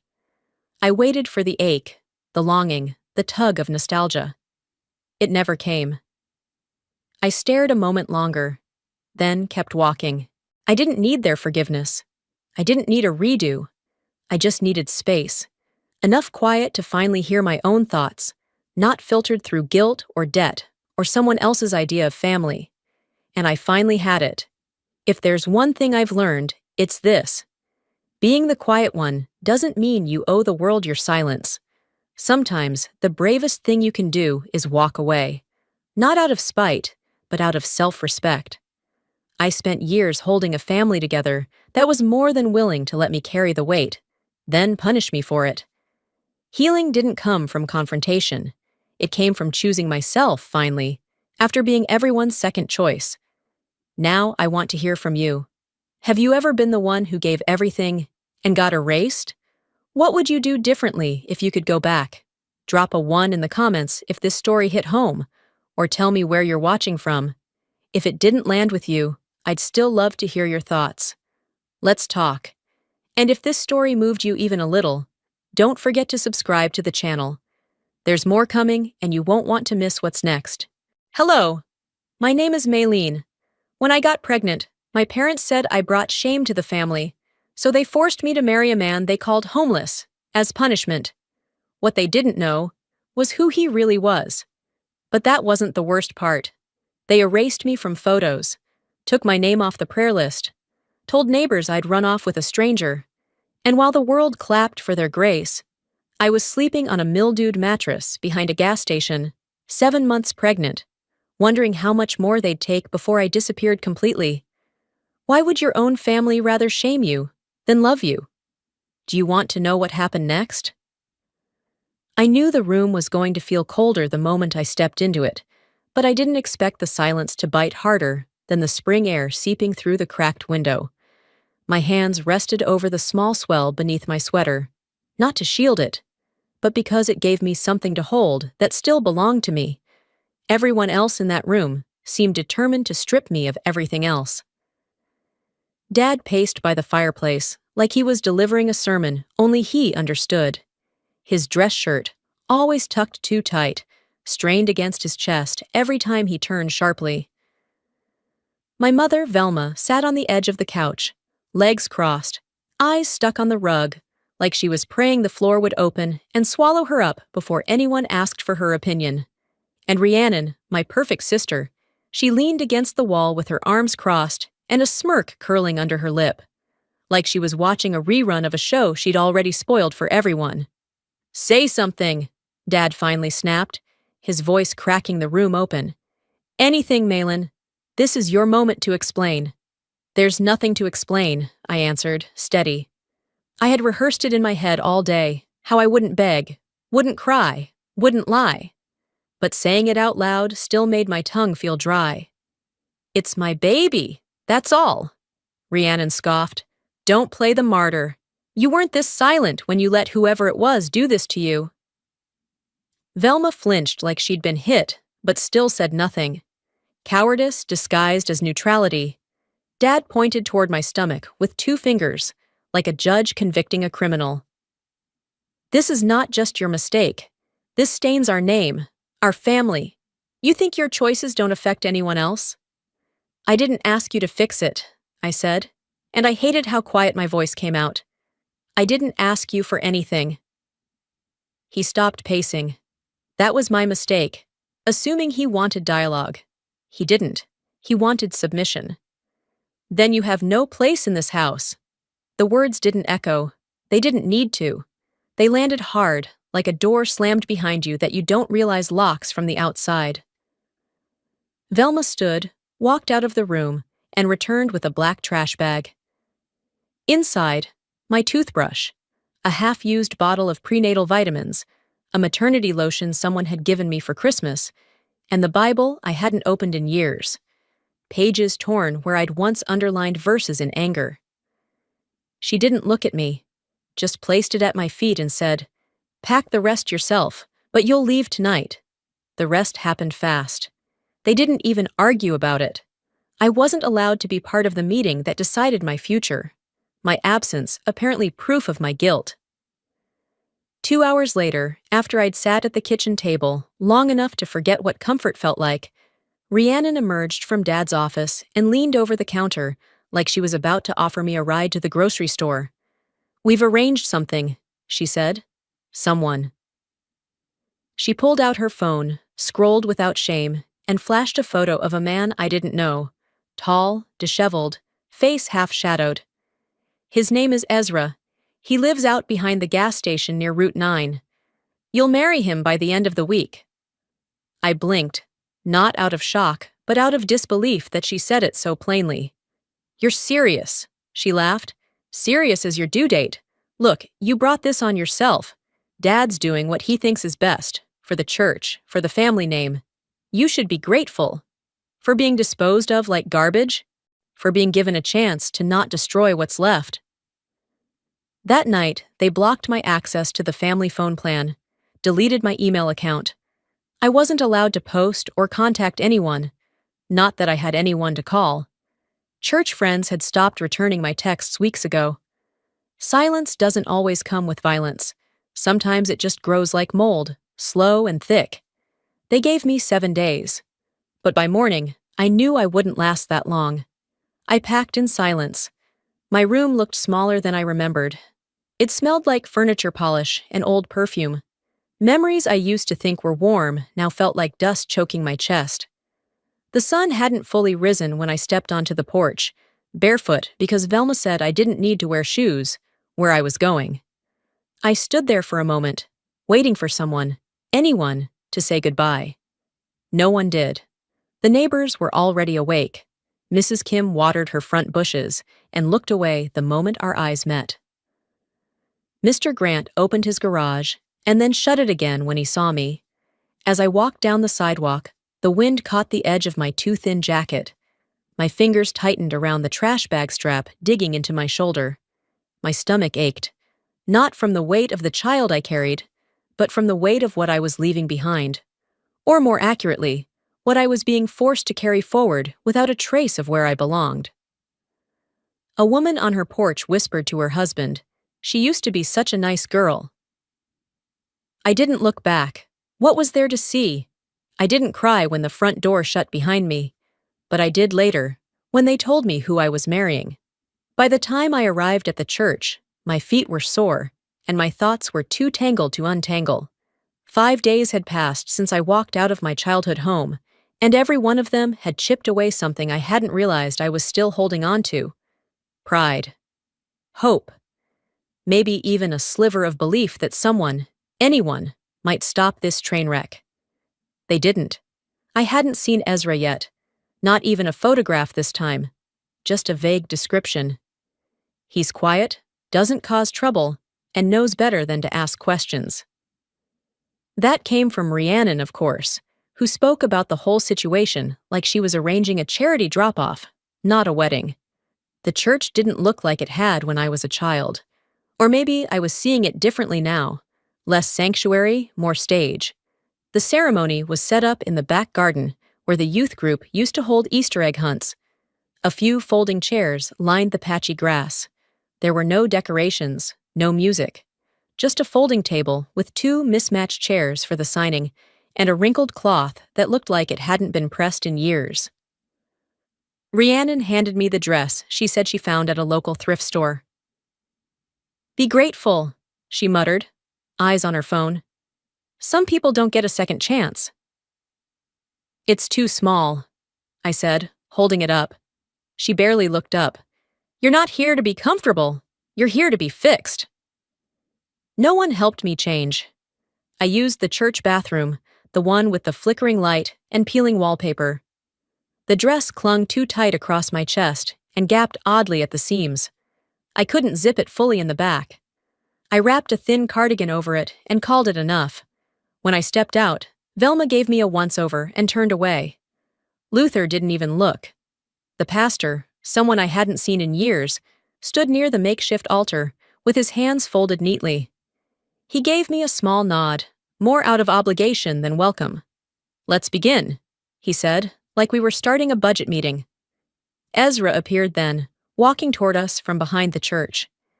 He wore a button-down shirt, slightly wrinkled but clean, slacks that didn't quite fit. His shoes were worn at the heels. His face was unreadable, not cold, just blank. He didn't look at me, didn't offer a hand or a word. I couldn't decide if that made it easier or worse. We stood side by side while the pastor read a passage about humility and reconciliation. I heard none of it. I only remember the way the sun hit the back of my neck, how my toes curled in the two tight flats I'd borrowed from Rhiannon, and the single fly buzzing persistently between us. "Do you take this man?" the pastor asked, voice steady, "to be your husband?" "I do," I said, because that's what was expected. Because no wasn't an option that day. Ezra answered the same, low and even. There was no kiss, no announcement, no applause. "You may return to your lives," the pastor said, not even trying to fake warmth. Luther nodded once. Rhiannon took a photo on her phone, just one, no poses, and muttered something about having proof. I was handed a fake flower halfway through the ceremony, plastic petals slightly melted at the edges. I still don't know why. No one offered congratulations. There was no cake, no reception, no small talk, just silence and a few birds chirping like nothing odd had just taken place. Velma walked away without a glance back. Rhiannon gave me a look that said, "You asked for this," even though we both knew I hadn't. Luther spoke only once more. "It's done. Don't contact us unless it's about the baby, and even then, think twice." After everyone left, I sat alone on the folding chair for a while, staring at the grass. I didn't feel married. I didn't feel anything, really. Not sad, not angry, just vacant. Ezra returned with an old pickup truck, the kind that made more noise than motion. He didn't speak, just opened the passenger door and waited. I climbed in. There was no luggage, just the trash bag I'd carried out of the house and a small cracked plastic bag someone had shoved under the passenger seat. Inside it, a prepaid phone that didn't work and a few travel-sized toiletries. I didn't ask where we were going. I figured I'd find out soon enough. The drive was quiet, not awkward, not heavy, just absent. Like we were two people occupying the same vehicle, but entirely different universes. The road stretched on, trees passed. I looked out the window and realized I hadn't seen my own reflection in days. Maybe that was on purpose. I didn't expect Ezra to make small talk. He kept both hands on the wheel, his eyes steady on the road, like this was just another errand. Grocery store, hardware shop, drop off the unwanted girl. My hand rested against my belly. The child inside me shifted gently, almost like a reminder I wasn't alone, even if every sign around me said otherwise. Eventually, the road narrowed. We turned off the main strip and passed a series of rusting fences and a shuttered gas station. A weathered sign swung overhead in the breeze, barely holding on by its last bolt. Ezra pulled into the gravel beside it. He didn't say anything as he cut the engine. He didn't look at me, just stepped out and walked toward the trailer parked behind the building. I stayed seated for a moment longer, staring at the dashboard. My marriage started without a promise, I whispered. Only instructions. I stepped out of the truck, one hand still resting against my stomach. The gravel crunched beneath my shoes with a tired kind of finality. The air smelled like oil and rust, a leftover scent from a life that had shut down years ago. The trailer ahead looked like it had survived more storms than seasons. It leaned slightly to one side, its windows stained yellow around the edges. There was no porch, no welcome mat, no sign that this space had ever known warmth. Ezra didn't speak. He just unlocked the door, pushed it open, and walked inside like he was showing a stranger a motel room he didn't own. I followed, though my legs resisted. Inside, it was smaller than my old bedroom. A narrow mattress lay crooked on a metal frame against one wall. No pillows. The ceiling had a long crack running from one corner to the middle. There was a single chair beside a hot plate on the counter and a cup with 3 plastic forks sitting inside it. No curtains, no table, no clock. I stood in the center, trying to figure out where my presence could fit in a place that clearly hadn't been made for more than one. "Where's the lock?" I asked. Ezra looked at me, not startled, just steady. "There isn't one." He grabbed a bottle of water from the counter, placed it near the mattress, and walked out without another word. The door clicked shut, not locked, but somehow that silence felt heavier than any deadbolt. I didn't unpack. I didn't sit. I leaned against the edge of the counter and stared at the single dim ceiling bulb that hummed faintly above me. I didn't cry. I'd already spent too many nights mourning the loss of people who were still breathing. My eyes moved to the edge of the mattress, where a stain had discolored the seam. It reminded me of something, a couch in a lawyer's office. I hadn't meant to think about it, but there it was. 2 weeks earlier, the office smelled like dust and paper. The fan rattled behind the receptionist's desk. Velma sat beside me, hands folded, like she was preparing to pray, but never got around to it. She hadn't said a word in the car, or when we walked in, or when the lawyer slid a stack of documents in front of me. "You're just signing to ensure the child's future is handled properly," he'd said. His voice was soft but clipped, like he'd done this enough times to know which phrases worked best on girls like me. I remember flipping through the papers, legalese everywhere, words like waiver, assignment of guardianship, irrevocable. I'd asked one question. "Does this mean I don't have rights anymore?" Velma finally spoke then. She didn't look at me. She just fixed her eyes on the plaque on the desk that read David Langford S. Quarters and said, "Good mothers know when to step aside." It wasn't a request. It was a sentence. I signed. Because at that point, I still believed they were doing this to protect me. Because I thought fighting meant more doors would close. Because I didn't know yet that I was already on the other side of them. I snapped back to the present as a drop of water landed on my hand. I looked up. There was a slow drip from the ceiling. Rain must have started, though I hadn't noticed when it began. It was almost dark now. The inside of the trailer had no clock, no sense of time. I found a blanket shoved behind the chair, thin and scratchy, but better than nothing. I laid it over the mattress and sat down, careful not to lean too far to one side. The springs creaked, but held. Ezra hadn't come back. Maybe he was outside, maybe not. I didn't hear the truck leave. I didn't check. I laid back and stared at the ceiling, letting the soft sound of dripping water set a rhythm I hadn't asked for. My body felt heavy, but my mind was alert in a way that kept me from sleep. The kind of awareness that grows when you know no one's coming to check on you, not out of malice, but because they've already decided you don't matter. I pressed my palm against my belly. The child inside me shifted slightly, as if offering company in the void.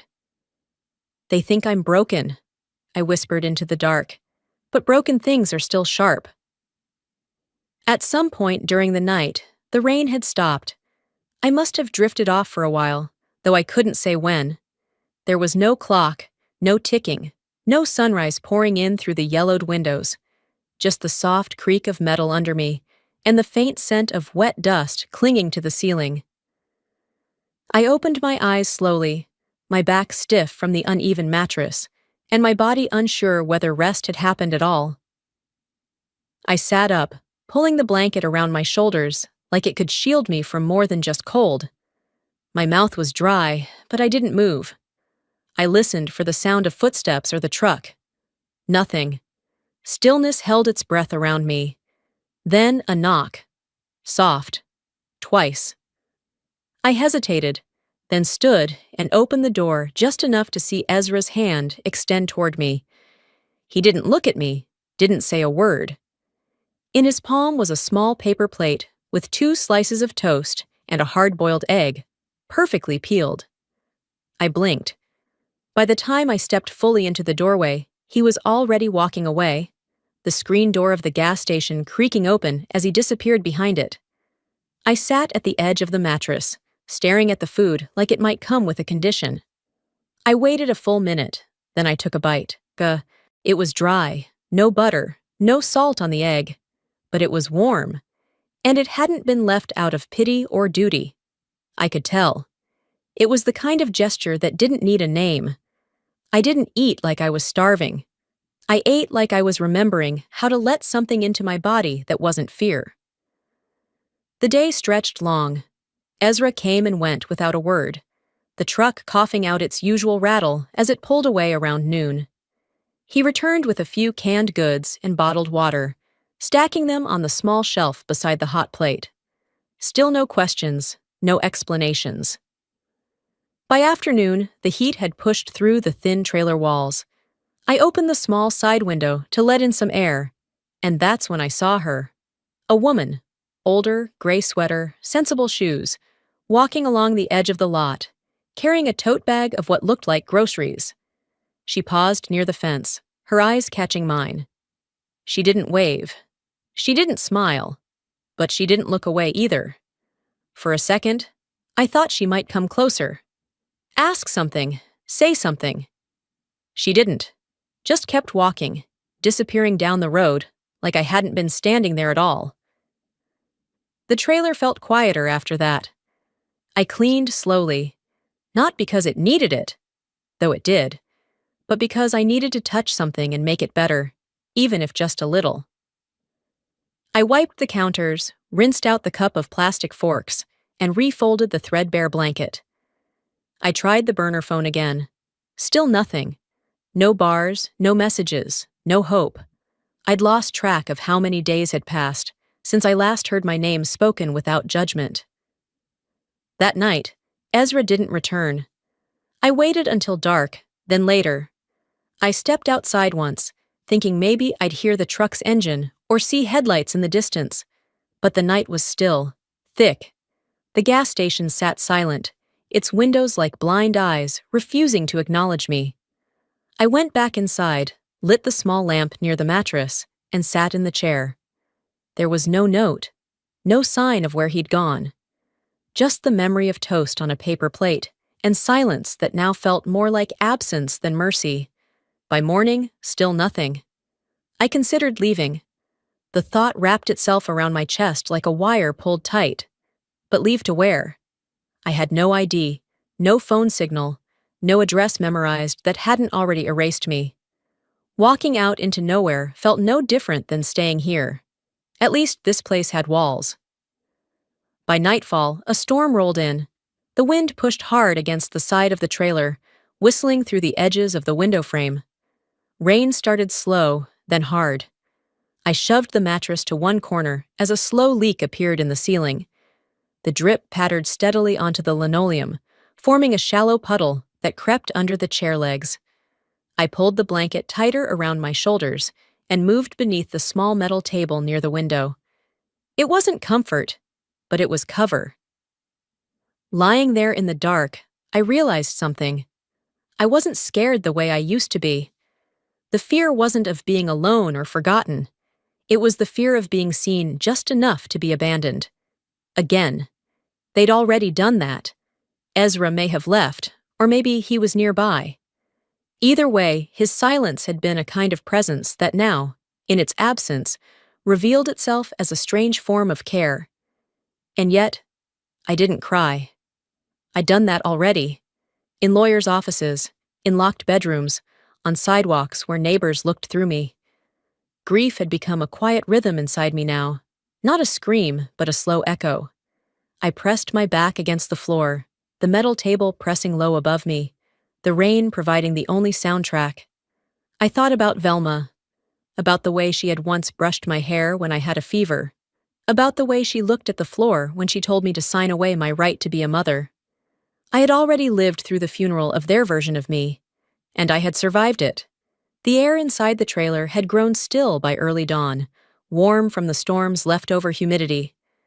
My body was stiff from curling beneath the metal table, but I didn't move right away. There was something strangely familiar about waking up to silence.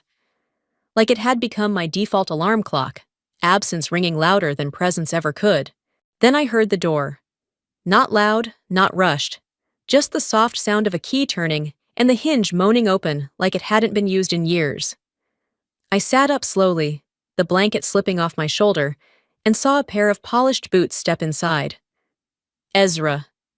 Except, not Ezra. His clothes were clean, crisp. A pale button-up tucked neatly into dark jeans, no wrinkles, no stains. His beard trimmed down, his hair combed like he'd walked out of a business meeting, not the woods. He held a keyring in his left hand and something heavy-looking in his right, maybe a wallet, maybe a phone. But I didn't process that part. I was too busy staring. "Who are you?" I asked before I could stop myself. He looked me straight in the eye and didn't blink. "You weren't supposed to see this part of me," he said, "but now you should." He walked past me, calm, placed the keys on the shelf near the hot plate like we lived here by choice. Then he turned back toward the door and said evenly, "We're not staying." There was no explanation, no apology. And yet, for the first time since I'd been dropped at that trailer, I didn't feel invisible. I didn't ask for answers. I wasn't sure I wanted them. I simply stood, grabbed my bag, and followed. He drove a black SUV. Not new, but well-kept. Quiet engine, spotless interior.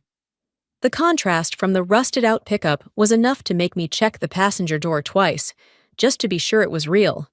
We didn't speak for a long while. He drove with one hand, the other resting on the wheel, tapping slightly to a country station, humming low from the radio. It wasn't awkward. It wasn't anything, just motion. Eventually, we turned off the highway and onto a winding road lined with dogwoods and faded mailboxes. Suburbia crept into view. Not luxury, not poverty. That middle space people call stability, even if it's one layoff away from collapse. He pulled into a driveway where a small modern house sat tucked behind a row of hedges. Clean, quiet, neutral. He got out first, walked around, and opened my door. I stepped out slowly. The air cooler here, lighter somehow. "This is yours?" I asked. He nodded. "It was. It can be again. Or something new can be." He didn't wait for a reply.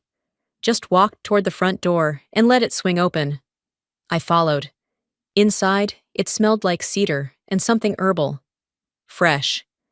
There were no photos on the walls, no signs of family, just soft furniture, muted colors, and windows that let the light in without asking too much in return.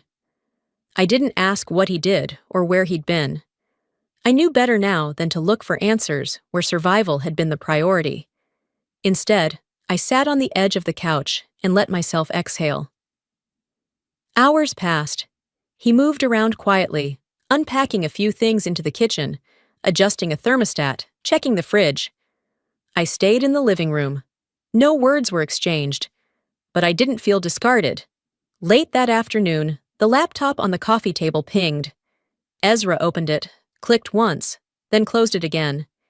He handed me a small folder without comment. Inside was a printout, screenshots of a Facebook post. Rhiannon. Her words were as sharp as I remembered. She married a stranger for food and shelter. I hope she's not starving. There were likes, comments, laughing emojis. Someone even tagged the old church group. A few minutes later, my phone vibrated. A voicemail, no caller ID, but I didn't need one. "Sweetheart," Velma's voice started, syrupy in a way only guilt could sweeten. "People are talking. Maybe you should take a break from social media. Delete anything that might make us all look worse." Us. Not her. Not Dad. Not Rhiannon. Us. I stood up, walked to the window, and looked out at the neatly trimmed yard I hadn't known I needed. Then I said, clear enough for him to hear, "I need a suit, and a place to work." Ezra didn't even turn around. "It's already being arranged," he said. That night, I didn't mourn what I'd lost. I planned for what I'd no longer tolerate.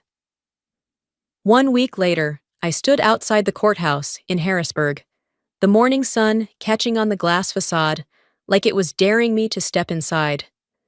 The building loomed, sterile and official, but I wasn't here to beg.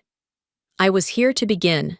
My heels clicked against the marble floor with each step I took, firm but not rushed. I wore the navy blue suit Ezra had arranged for me, fitted, nothing dramatic. My hair was tied back, makeup minimal. I didn't want to be remembered for how I looked. I wanted the record to show that I came prepared. Inside courtroom 2B, the air smelled like floor polish and old coffee.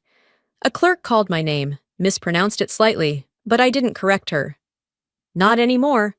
I was done handing out grace-like candy. I was there to contest a document, one they'd convinced me to sign 2 weeks before they kicked me out.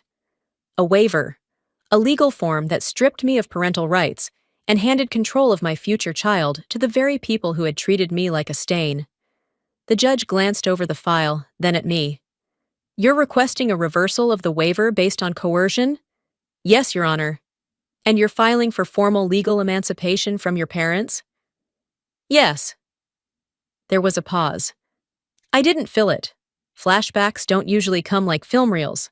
They hit in fragments, in sounds, in words you wish you could forget but never really do. Rhiannon once stood in front of an entire youth group and delivered a speech about abstinence and integrity. Values, she called it. I sat in the front row that day, 14 years old, believing every word. What no one else knew was that just months earlier, she had been flown to another state for a quiet procedure, a private clinic, paid for by Dad. But that wasn't my business back then. They made sure it wouldn't be anyone's business now. I filed the statement. I walked out of the courtroom, and when I reached the sidewalk, I exhaled like I hadn't in years. Later that afternoon, I met with a lawyer Ezra had connected me to. Her office was in a small building above a bookstore. No plaque on the door, just a quiet woman in her early 50s who offered me tea before asking for my name. "I'm not here to destroy anyone," I said, sliding an envelope across the desk. She opened it carefully. Inside were screenshots, timestamps, and every document Velma and Luther had pushed in front of me under the guise of doing what's best. She scanned the pages, then looked at me. "You know, most people don't gather this much. They rely on memory." "I've already learned what memory costs when it's not on paper." She nodded. "It's time your side of the story had a file cabinet." Before I left, I handed her one more sheet, Rhiannon's college scholarship application. She'd claimed 300 volunteer hours at the local clinic. I knew the clinic director. I knew the logs didn't match. I didn't say it to be cruel. I said it because I was done being silent. By evening, the story had begun to spread. Not mine, but theirs. Online whispers grew teeth. Estranged daughter files civil separation from respected church family, read one headline. I didn't share it, didn't comment, but I read the reactions. Rhiannon posted something within hours. Some people are allergic to peace. Velma texted me that night. How could you turn this into a circus? She didn't say my name. She didn't ask if I was okay. Just blamed me for the spotlight they'd earned. I sat at my desk, next to a neat stack of manila folders, and labeled each one without hesitation. What they did, what I know, what they'll never take again. The silence around me wasn't empty anymore. It was structured, like scaffolding. I wasn't building revenge. I was building a boundary. The courthouse hadn't handed me freedom, but it gave me something better, clarity. And that was a start. The next morning came with a dull gray sky and an inbox full of venom, the kind that hid behind polite tones and church emojis. I hadn't even made coffee yet when I saw the post. It was Rhiannon's, of course. A neatly curated image captioned with something that sounded like it belonged in a framed quote at a suburban gift shop. Family comes with mistakes, but we don't delete each other. Underneath it, a photo from my wedding, or rather, what used to be my wedding. I had been cropped out entirely. Just Ezra stood in the frame, eyes lowered, hands at his sides. The background had been lightened and filtered to look almost hopeful. Below it, she had added a Bible verse, something about mercy and new beginnings. I stared at it, jaw locked, heat crawling up my neck. The comments flooded in. So proud of you for taking the high road. God sees your heart, Rhi. This must be so hard for your parents. And then, from someone I used to sit next to in choir practice, you're better than this, Malin. They had tagged me too, not by name, just to her. I was a ghost they couldn't stop dragging into their narrative. I didn't comment. I didn't argue. Instead, I opened a blank white square in my photo editor. No caption, just 3 words across the middle, in plain black font. I remember everything. I hit post. By late afternoon, the digital storm was thick with speculation and Sunday school sympathy, and that's when I heard the envelope slide under my door. I bent down, picked it up, and immediately recognized the careful cursive on the front. Clara Winsley. There was no return address, just a note inside. I saw them back then. I should have spoken. If you still want truth, meet me. No instructions, no apology, just truth. I found her later that evening at the cafe, 2 blocks down from my apartment. She sat at a window seat with a cup of tea she hadn't touched. Her coat hung neatly over the chair beside her. She looked the same, older than when I was a kid, sure, but still composed in that way women of her generation had perfected. Quiet, watchful, never hurried. I'm sorry, she said, before I even sat down. Why now? I asked. She placed a flash drive on the table. There was a cleanup day, she said. The church parking lot. I was recording volunteers for the bulletin. I caught something. I didn't mean to. I took the drive, not sure what to expect. When I got home and opened it, the video played in shaky frame. Luther in the church hallway, face red, hands clenched. His voice rang loud and clear. That child is dead to me. She's not family anymore. I didn't flinch. I didn't rewind. I uploaded it. My caption was simple. This is how we were taught to forgive. It took less than an hour. The shift was subtle at first. Likes, reposts, comments. Then came the apologies. The people who once whispered now suddenly remembered how uncomfortable they'd felt but hadn't said. We didn't know. We should have asked. I'm sorry we stayed quiet. Truth has a way of growing legs when you least expect it. The next morning, a knock came at 9 hours sharp. A man in a brown coat handed me an envelope with practiced indifference and walked away before I could ask anything. Inside, civil complaint papers. Luther and Velma Greaves versus Malin Rhodes. Claim, neglect of elder care.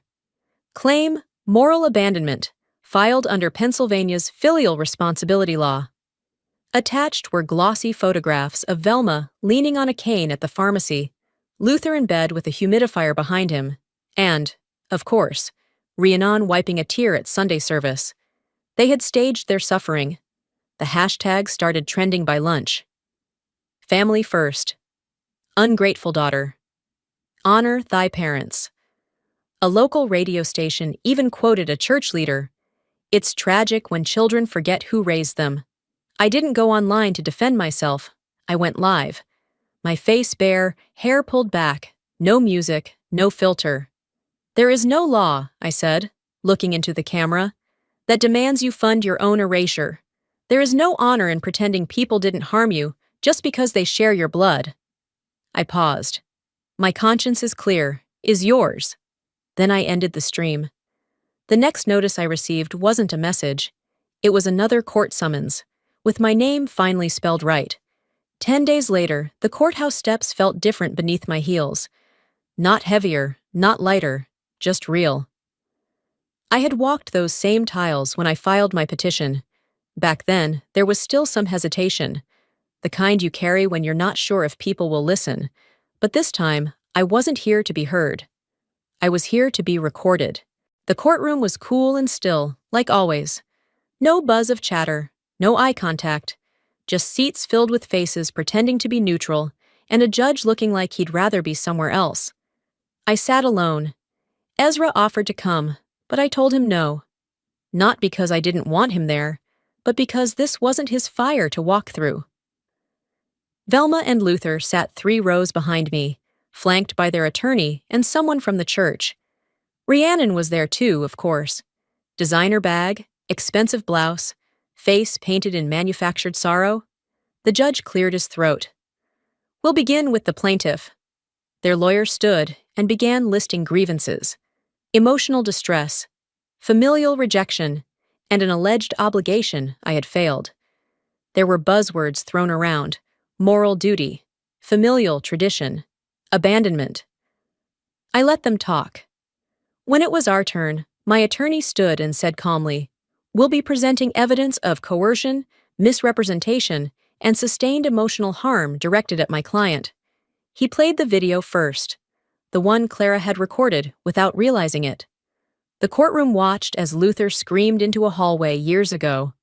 "That child is dead to me. She's not family anymore." Then came the documents, the waiver I signed under pressure, the financial transactions masked as support, but really used to cut me out, and emails from Velma about doing damage control. Rhiannon took the stand, swearing she had no knowledge of manipulation. Her voice cracked when she said, "We were just trying to help her get on her feet." Velma cried, dabbing her eyes without smearing her makeup. Luther didn't speak, just stared forward, jaw locked, like it was the only thing keeping him upright. When the judge asked if I wanted to make a closing statement, I nodded. I stood slowly, my palms dry, my heartbeat even. They filed this lawsuit to punish me for surviving. That's the truth. They say it's about love and duty, but it's not. It's about power, about who gets to control the story. I scanned the room. Nobody met my eyes. I'm not here to convince anyone I'm perfect. I'm not even here to ask for understanding. I'm here to say I am not their prisoner anymore. Not legally, not emotionally. Then I sat down. The judge was silent for a moment, then spoke clearly. This court finds the parental claim for financial obligation invalid under the presented context. The defendant's legal independence is affirmed. No gasps, no drama, just a ruling. And yet, in that still room, it felt louder than anything they had ever shouted at me. I left the courthouse alone, walked 3 blocks to a quiet cafe, ordered tea, and sat by the window while the rest of the world moved on like nothing had changed. But something had. That evening, the Haven Foundation hosted its first annual gala in a modest event center just off 3rd and Jefferson. The place was warm, filled with quiet lights, and the kind of people who didn't need to speak loudly to be heard. Ezra was there, off to the side. Clara, too, seated near the back with a pin on her jacket that read, "I see you." I wore a black dress, not because I needed to, but because I chose to. Simple neckline, sleeves to the wrist, and a soft pin that had the initials of my unborn child stitched quietly into the fabric. When I stepped up to the mic, the room hushed without needing to be asked. "I'm not here to tell a sad story," I said. "I'm here to reclaim one." A few heads nodded. This foundation isn't about vengeance. We're not collecting sympathy. We're investing in reclamation for every woman who was told she had to apologize for her own breath. Applause wasn't loud. It didn't need to be. It was steady. True. After my speech, I walked down the steps from the stage, back into the crowd. On one of the tables near the entrance, an envelope sat alone. I opened it without ceremony. Inside was a single photo, my wedding day, cropped again. Only Ezra, no me. Tucked behind it, a name tag from that same day. Bride, not invited. Clara walked over, picked it up gently, and folded it in half. "You don't need that anymore," she said. And I believed her. 2 weeks passed with quiet rhythm. The kind of rhythm that doesn't demand attention, but makes its presence known in the smallest ways. Like how I stopped checking my phone every morning, or how the sound of my own heels in the office hallway no longer startled me.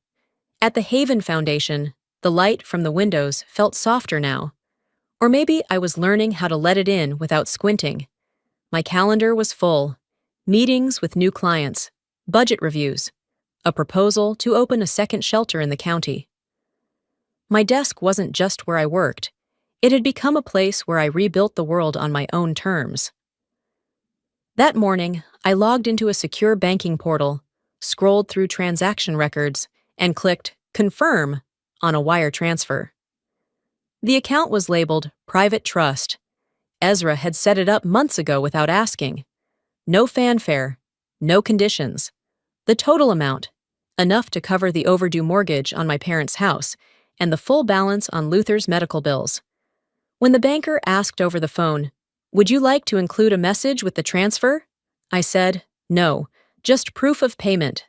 I didn't sign my name. There was nothing left to explain. Some debts are paid not because they're earned, but because carrying them starts to feel like dragging someone else's coffin on your back. Later that day, I sat in my car for 10 minutes after pulling into the parking lot near the courthouse annex. The sun hit the windshield just right, casting small flickers across the dash. I reached into the glove box, pulled out my phone, and tapped on a voicemail that had been saved under a new contact. Final chapter. Luther's voice filled the cabin, gravelly and uneven. "I was wrong, Malin, all of it. I don't expect you to forgive me, but I needed you to hear me say it. You were right, and I'm sorry." He paused before adding, "I thought I was protecting our name, but I didn't protect my daughter." I listened to it once, then again, not because I needed it, but because I had the right to. I didn't cry. I didn't press delete either. I just let it stay there, like an old photo in a box you don't open often, but also can't bring yourself to throw out. That weekend, I drove out to the edge of the neighborhood where I grew up, not to the house itself, but a park nearby where Dad used to take me when I was little. There was a fountain there, now dry and rimmed with frost. The air smelled like leaves and worn-out swings. I sat on a wooden bench overlooking the empty playground.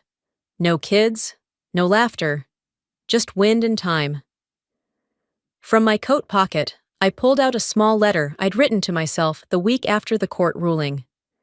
The envelope was unsealed, the paper creased and worn. I unfolded it and read in silence. "You're not trying to prove you were hurt anymore. You're proving you survived it. That's the difference between reopening a wound and letting it scar. One needs attention, the other needs space." I folded it again, walked over to the nearest trash can, and dropped it in. I didn't need it anymore. Forgiveness isn't about who deserves it. It's about who no longer has to carry the weight of someone else's sins in their pocket every day. It's not about opening the door again. It's about choosing not to stand guard in front of it anymore. I took one last look at the frost-covered fountain, then turned and walked toward the car. Ezra was waiting at the curb. No words, just a small nod and the engine running. I got in. We drove for a few miles without saying anything. Then he glanced at me, one hand resting on the wheel, and asked, "You okay?" "I'm not sure that's the right question," I replied, watching the trees blur past the window. "But I'm here, and I'm still me." He smiled. Not a wide one, but the kind that told me he understood more than I'd said out loud. They tried to end my story before it began, I thought, as the city faded behind us. I didn't fight them, I just kept writing. And I would keep writing, page by page, on my terms. Sometimes surviving is louder than fighting. I didn't win because I screamed the hardest. I didn't get justice because I played the victim. I got here, on my own terms, because I stopped asking permission to exist. And if you're watching this right now, maybe there's something inside you that's been waiting to be acknowledged too. Maybe your story was edited by someone else, cropped, silenced, rewritten. Maybe you were made to feel like your truth was too heavy to carry forward. But I'm here to tell you, it isn't. And you're not. Your healing doesn't need to be perfect. Your peace doesn't need to be loud. And forgiveness? It's not for them. It's what happens when you choose to walk forward without dragging their shadow behind you. So let me ask you, have you ever forgiven someone without letting them back in? Have you ever stood your ground quietly and felt stronger than ever? I'd love to hear from you. Tell me in the comments where you're watching from. And if this story spoke to you, even just a little, drop a 1 below. But if it didn't resonate, that's okay too. Let me know why. Let's talk about it. Let's grow from it. And if you believe in the power of real stories, raw, human, and unpolished, go ahead and subscribe to this channel, because there are more voices waiting to be heard, more stories to be told, and maybe the next one will be yours. Thanks for listening. I'll see you in the next story.